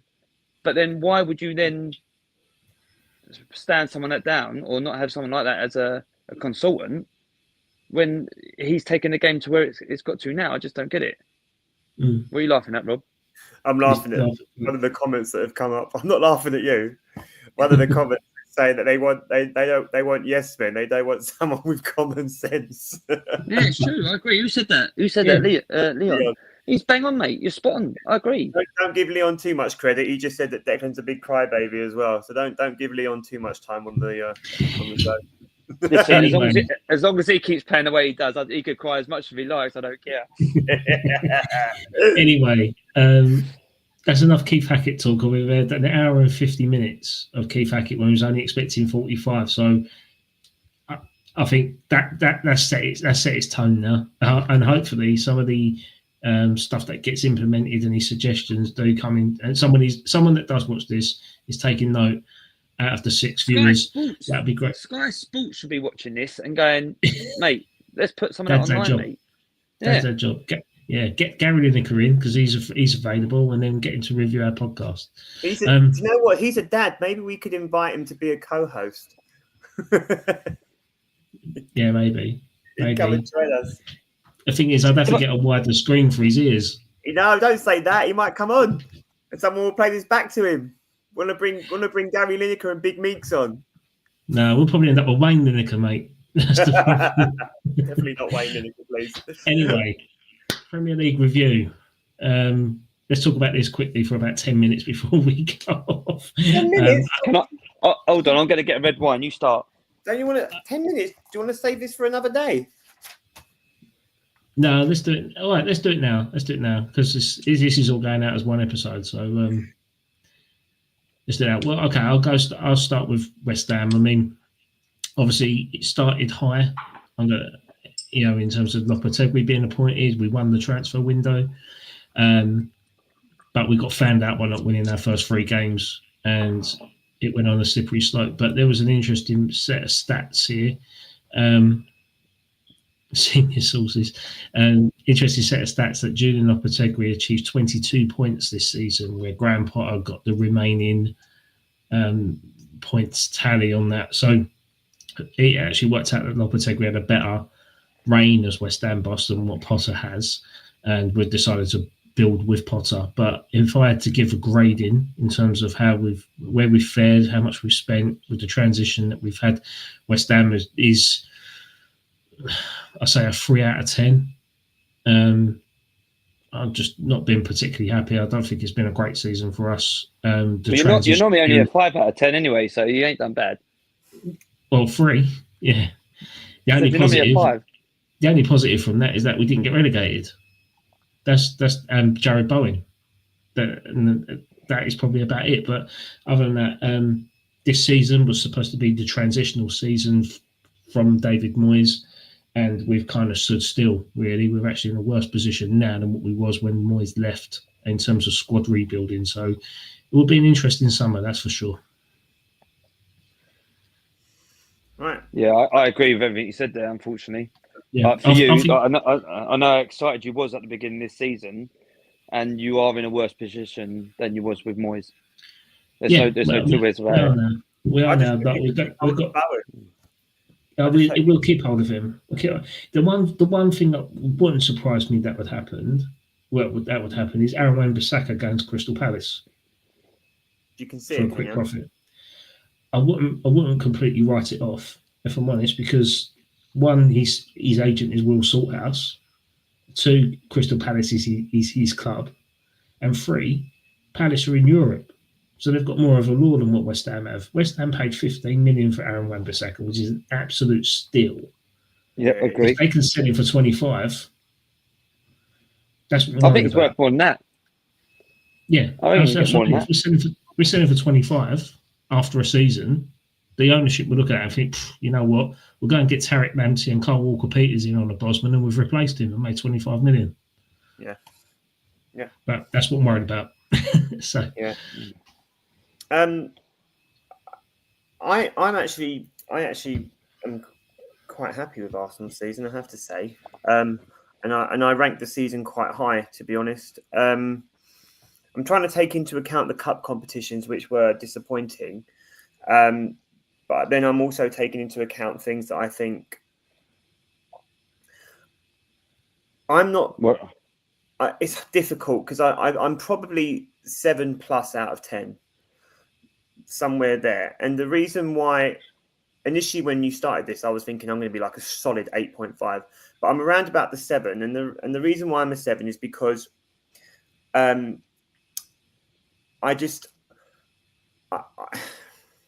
we had those injuries, and Arsenal had a lot of hamstring injuries this year, which worries me. And I think that, and I don't want to echo Thierry Henry on this because I don't completely agree with some of the things that Thierry Henry has said this week. But I do think the injuries killed us this year. I don't hate that Arsenal didn't panic buy in January, but if the rumours are true and we are looking at buying Gyökeres and then also Ollie Watkins, that would frustrate me a little bit because we should have just bought him in January then, you know. And I'm not against Arsenal buying Ollie Watkins, by the way. I'm absolutely for it. I haven't got a problem with Arsenal buying Watkins at all if Gyökeres is the long-term plan and they want to have a little bit of experience. And apparently the plan is to pull Havertz back a little bit and play him in the role he was when he was at was it Leverkusen? Is that right? Was he at Leverkusen? he was at Leverkusen, Yeah. Before before Chelsea. Yeah. So playing Yeah, him more in the Leverkusen, where he was playing when he was playing for Leverkusen. I don't have a problem with any of that. But if you were going to go and get Watkins anyway, then you might as well have just bought him in January. I think going deeper in the Champions League was an absolute... you couldn't have really imagined that we would beat Real Madrid in the quarterfinals. And although we lost to PSG... in terms of if we'd taken our chances, we would have beat PSG. If you're looking at the statistics, I just think that's a massive win, and I think having that kind of another decent run in the Champions League would just keep that kind of momentum and the experience of being able to compete in that competition, especially in the new format, which was, you could argue, probably tougher because you're playing bigger games earlier. And then we finished second again. And you've got to think that the last time Arsenal finished second 3 times in a row, they won the league the following season after that. So, yeah, I think 7.5 out of 10. I think would be fair. What do you think? Yeah, Callum? I mean, you touched on Henry and some of his comments, and I think, as you said, rightly so as well, that the injuries that we've had have made a massive effect, has had a massive effect, as well as some of the decisions that we've had. And I think if you look at the overall picture, for us to finish second three times in a row, obviously no one wants to finish second, but again, it shows the level that we're at. You know what I mean? Like, I actually honestly believe that we were going to drop right off this season in the league, and I said I think we would end up finish 3rd and 4th in my predictions, and that Man City and Liverpool would go on. And obviously Liverpool did do that. But again, I think Arsenal finished second is credit to Arteta, and what he's doing. And I know lots of people saying about winning trophies and Man United doing this and Man United getting 5 finals, but I mean, it's fantastic that the English clubs have won the European trophies or whatever, but again, no disrespect, Adam, and I wouldn't complain if we did win them, but how many times do you get asked, did you win a Europa League trophy or a Conference Europa League trophy? I had this debate at school with some of my kids. I'm like, the only trophy you ever get asked is if you win the Champions League or Premier League. I'm not being horrible. But again, I'm just trying to say, like, no one asked if you won Europa League or Euro Conference, or maybe the FA Cup you might get asked, but no one asked about them cups. It's about the Champions League and the Premier League, and you know, Man United could say Tottenham could say we've done this, Chelsea could say we've done that, but long term, they're going to be measured on Champions Leagues and Premier Leagues, and none of us have won that apart from Chelsea. Liverpool. Yeah. Chelsea as well. Can I just touch on that as well, Cal? With the that whole debate about winning the Europa League and the Conference League. That's like you can't call yourself the champion. I don't like this whole Champions of Europe thing, right? No, they're not Champions League. Hang on, let me finish. It's a qualification trophy, right? So you qualify to the league up. So Europa Conference League, you qualify to the Europa League. Wait. All right. Europa League, you qualify for the Champions League, right? Leeds aren't going to call themselves the champions of England, are they? Right? Because they ain't. No, true. They won the championship.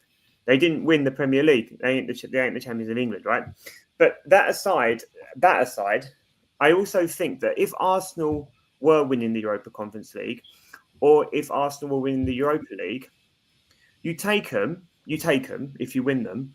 But as a fan, and an Arsenal fan with the way that Arsenal are currently playing right now, that would say to me that Arsenal have declined. If Arsenal were playing the Europa League next year, Arsenal would have had a very bad Premier League campaign, and so they didn't qualify for Europe, or for what I would call Europe, the Champions League, right? So I wouldn't be taking playing or qualifying or winning the Europa League as a massively positive sign, because it would show to me that the Premier League form has dropped off so badly that we're playing in the B League, and I don't want Mickey Mouse Cup. I don't want to play. Listen. If you win it, you take it, right? But I don't want to play in the B League. I want to play in the Champions League. I mean, what's it say about the cup? Well, hold on. What's it say about the cup? Where did Tottenham finish? 15th. They finished 17th. 17th. Yeah. 17th. Tottenham finished 17th. Yeah, go on. Spurs are the lowest ranked team to ever win a European trophy. But that's what I'm saying. What's that say about the cup? What's that say about the actual competition? Isn't it? They qualified for it. Adam, finishing.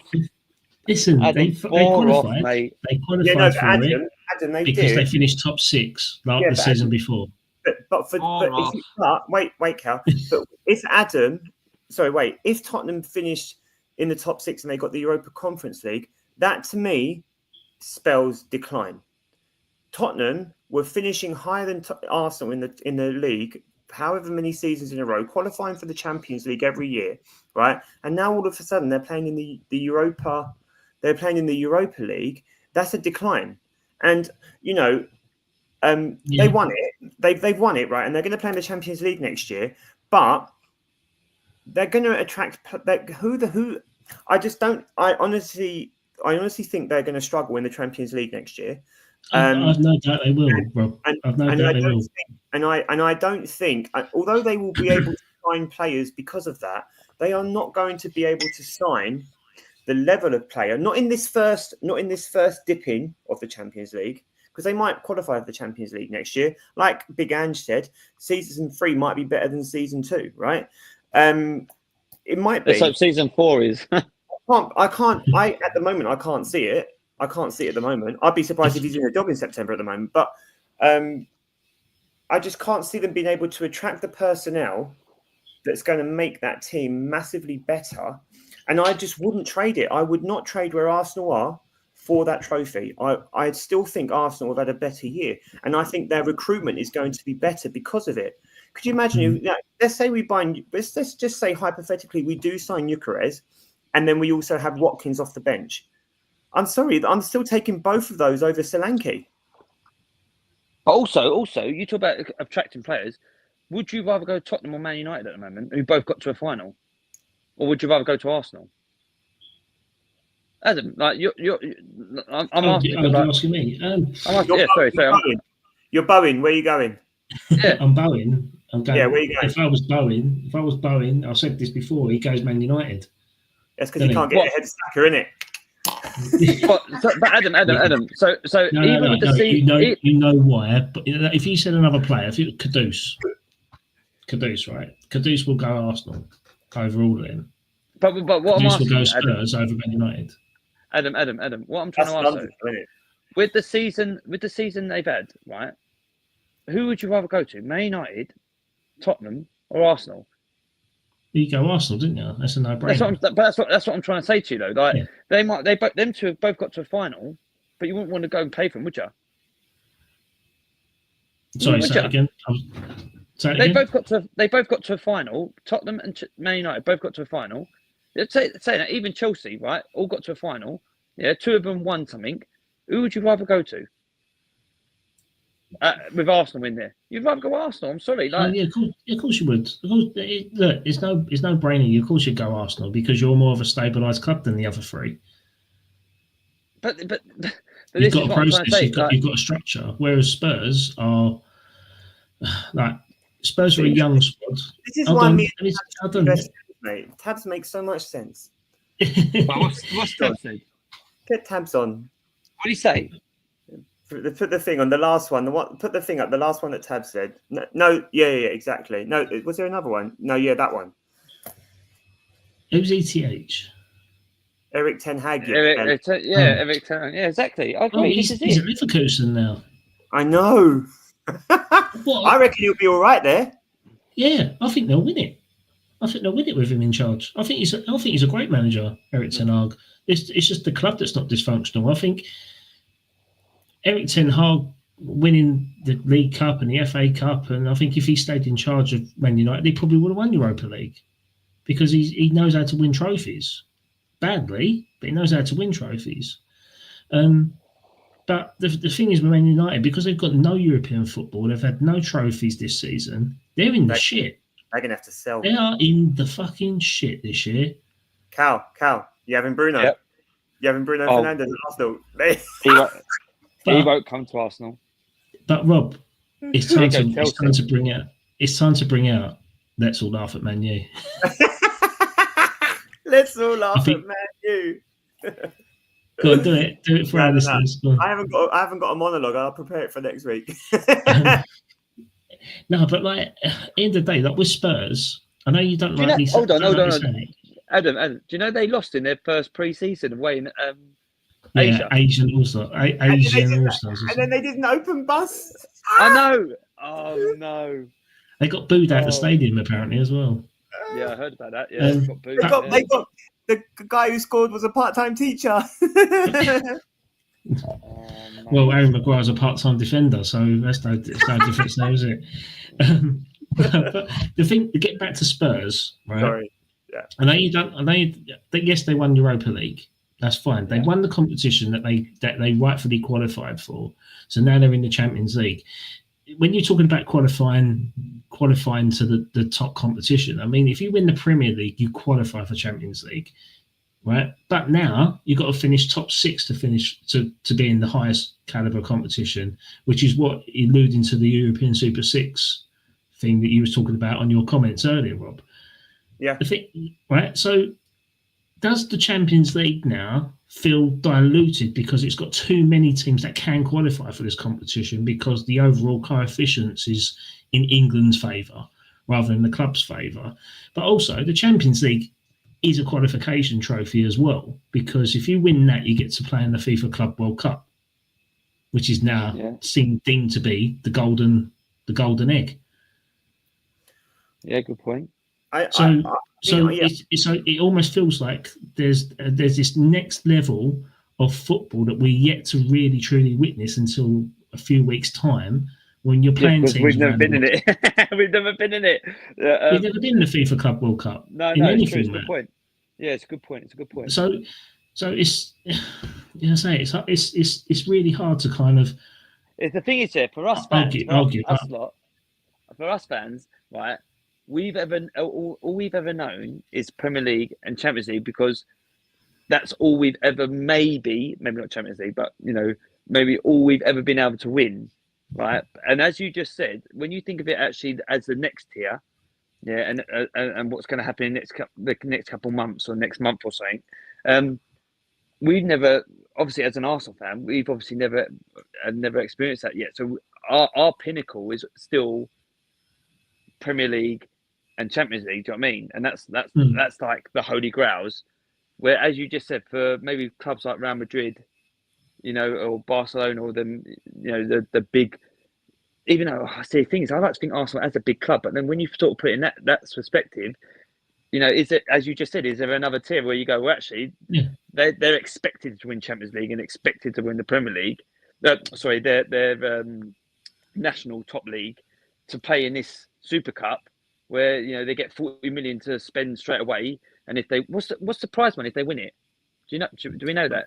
I don't know. I know it's more steered towards the European clubs getting more money from it. Really? Like, obviously, you're not going to get a team from Australian A-League that's won the Asian equivalent of the champion, or the Oceanic version of the Champions League, are going to get 40 million quid. That's just never going to happen. But it's been diluted into percentage of how strong the actual continents are. So it's madness. But you can expect, I'd expect a final between a European club and a South American side. Well, I was actually going to say to you, Ed, right, to make it a little bit interesting, what about if we all pick a team out of the teams that are in there, or even if we pick them out the hat, or a European team out the hat, and we have to pick our team to follow. And that's the team we have to follow all the way through. I'll pick my team now. No, you can't pick it now. No, you can't, because we've got to make it fair. There's no rules. You can change the rules, as we just explained for the past 2 hours with Keith Hackett. Right, who are you picking? River Plate. River Plate? Really? Who are you picking, Rob? Huh? Who are you picking? I only support Arsenal, mate, so I'll pick whoever I'm given. I don't care. I think I think Inter Milan will win Saturday, and then I think they'll go on and win the cup, in the Super Cup, whatever it's called. Well, PSG are in it as well. Nah, PSG won't win it. Nah. The thing is, like, European clubs aside, aren't Chelsea in it? Yeah, Chelsea win it. I bet you they win it. I bet you they win it. Real Madrid, Bayern Munich, up front, banging them in. Real Madrid, Bayern Munich, like all these clubs here, but you can't really knock off the South American contingent. Like, you've got Palmeiras, Flamengo, you've got River Plate, you've got Boca Juniors. Like, these are massive clubs in South America. Like, they've won FIFA Club World Cup competitions, but I've just mentioned it there. But Real Madrid, like, if Real Madrid get their purse strings out and they go and buy whoever the fuck they want, they've got Trent Alexander-Arnold coming in to play for them as well. They could be a good shout as well. Apparently sniffing around David Raya as well. Well, there you go. Do you reckon Arteta let him go, David Raya? I mean, they're actually. It's almost like a done deal. They're expecting him to go. From all the news that I've seen, we've been looking at Joan Garcia, haven't we? He's got Newcastle, hasn't he? Is he? Even rumours of Emi Martinez. Yeah, no, him coming back. That's a backstep, mate. I'm sorry. That is a massive backstep. He ain't as good as Raya. What, signing a goalkeeper that's won the World Cup? Just because you win a World Cup. He's fishing. 2 years ago. He's trying to go fishing. Ignore him. He's a step back. Trying to catch trout. Leave him alone. Don't worry about it. I'd rather pull Peter Schmeichel out of retirement, mate. But in general, in terms of like the season, like how good has it been though domestically? Like not just here, but in like Europe as well. Like domestically, you've seen Newcastle and Crystal Palace win domestic silverware. You've seen Aberdeen win the Scottish Cup, beating Celtic. Yeah, happy for fantastic. You've seen Stuttgart. You've seen Stuttgart win their first trophy in 20 years. Yeah. You've seen Bologna win the Italian Cup. Like all these sort of competitions, and like even that promotion, like Sunderland getting back up to the Premier League. Like it's a good season for the overall. But even this year, you say, I know they're not small clubs, but we're going to see a final with a French team and an Italian team for the Champions League. Do you know what it comes down to? Rob, do you know what it comes down to? Yeah. we spoke about this months and months and months ago about raising the ceiling, raising the foundations and the level of quality, not just, well, obviously, as you just said, not just in the Premier League, but across Europe, where money coming in, sponsorships coming in, that the standard that players are playing at now, you know, as you just said, Crystal Palace is I hate to say it, but no, Newcastle, Stuttgart, they're at such a quality now. You get the right manager in it or the right system in place, they can go on and do things. You know, Aberdeen can go on and do things and compete against Celtic and Rangers or whoever else up there.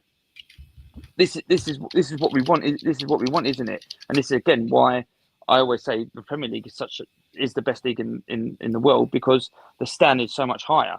But by the sounds of it, and what Adam's alluded to, is that's happening right across, you know, Europe.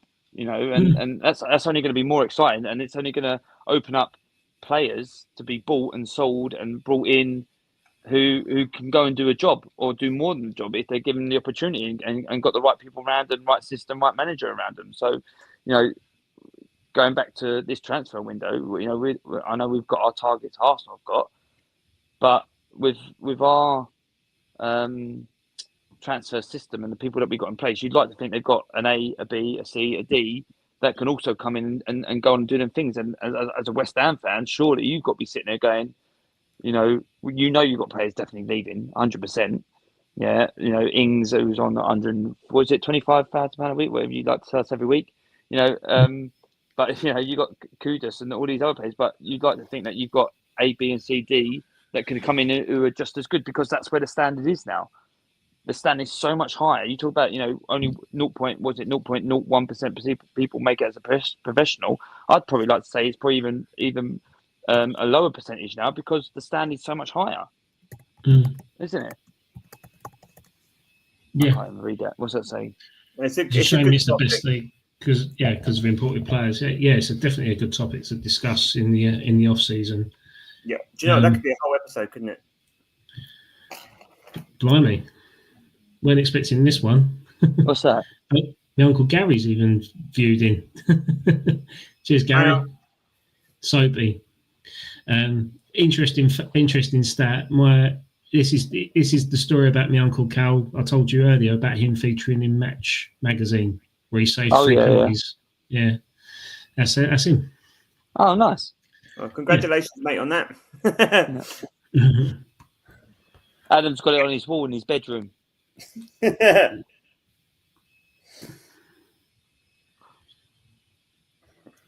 Well, is that it, Ad? Are we wrapping up, Ad? Yeah, I'm just looking at the comments. Yeah, no, I think we were. I'm looking at another channel as well. Whilst I'm streaming, bit of a cheat, but they've got 27 watchers. We got 7. But no, thanks for everyone for joining in. And I've been that the whole time though. It's been fluctuating. It's got up to 11, I think, at one point. But yeah, we ain't doing bad for someone that doesn't pay for anything. Like, you know, we've still got the StreamYard logo up in the top corner, whereas others are paying subscriptions on a month, but we don't do that. So, we've done relatively well. So I think, again, getting people like Keith Hackett and doing it organically is what we're about. So we want to give more professionals like that an opportunity to come on and share dad life with us. So, yeah, that's it. I mean, I learned a lot tonight. I don't even care about how many people got watching. Right, that was quality. Absolute quality. Really good. Well played, Adam. Yeah, nice one. All right then, boys. Well, we'll finish it off there. We'll have a week off next week, and then we'll come back a week after, and we'll do transfer news and FIFA Club World Cup and other tackling topics, really. But yeah, I think this will probably be the end of Series 1, where we've actually made the finishing line on this, boys. Missed a couple of weeks here and there, but it's just normal. Dad life comes and goes. But now I say Series 2 will be very, very bigger soon. and better. Bigger, better, and with a new theme tune. So anyway, boys, I'll speak to you later, and catch you on the other side. See you guys Good later. Night, guys. Night.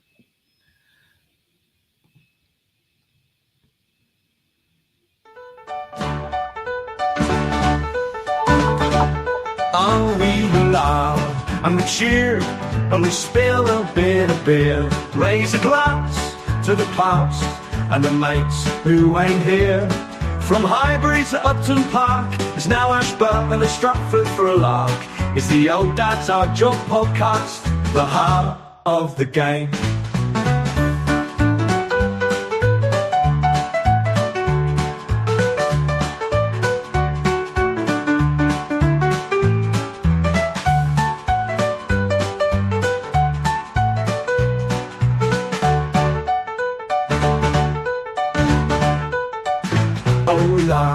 And we cheer and we spill a bit of beer.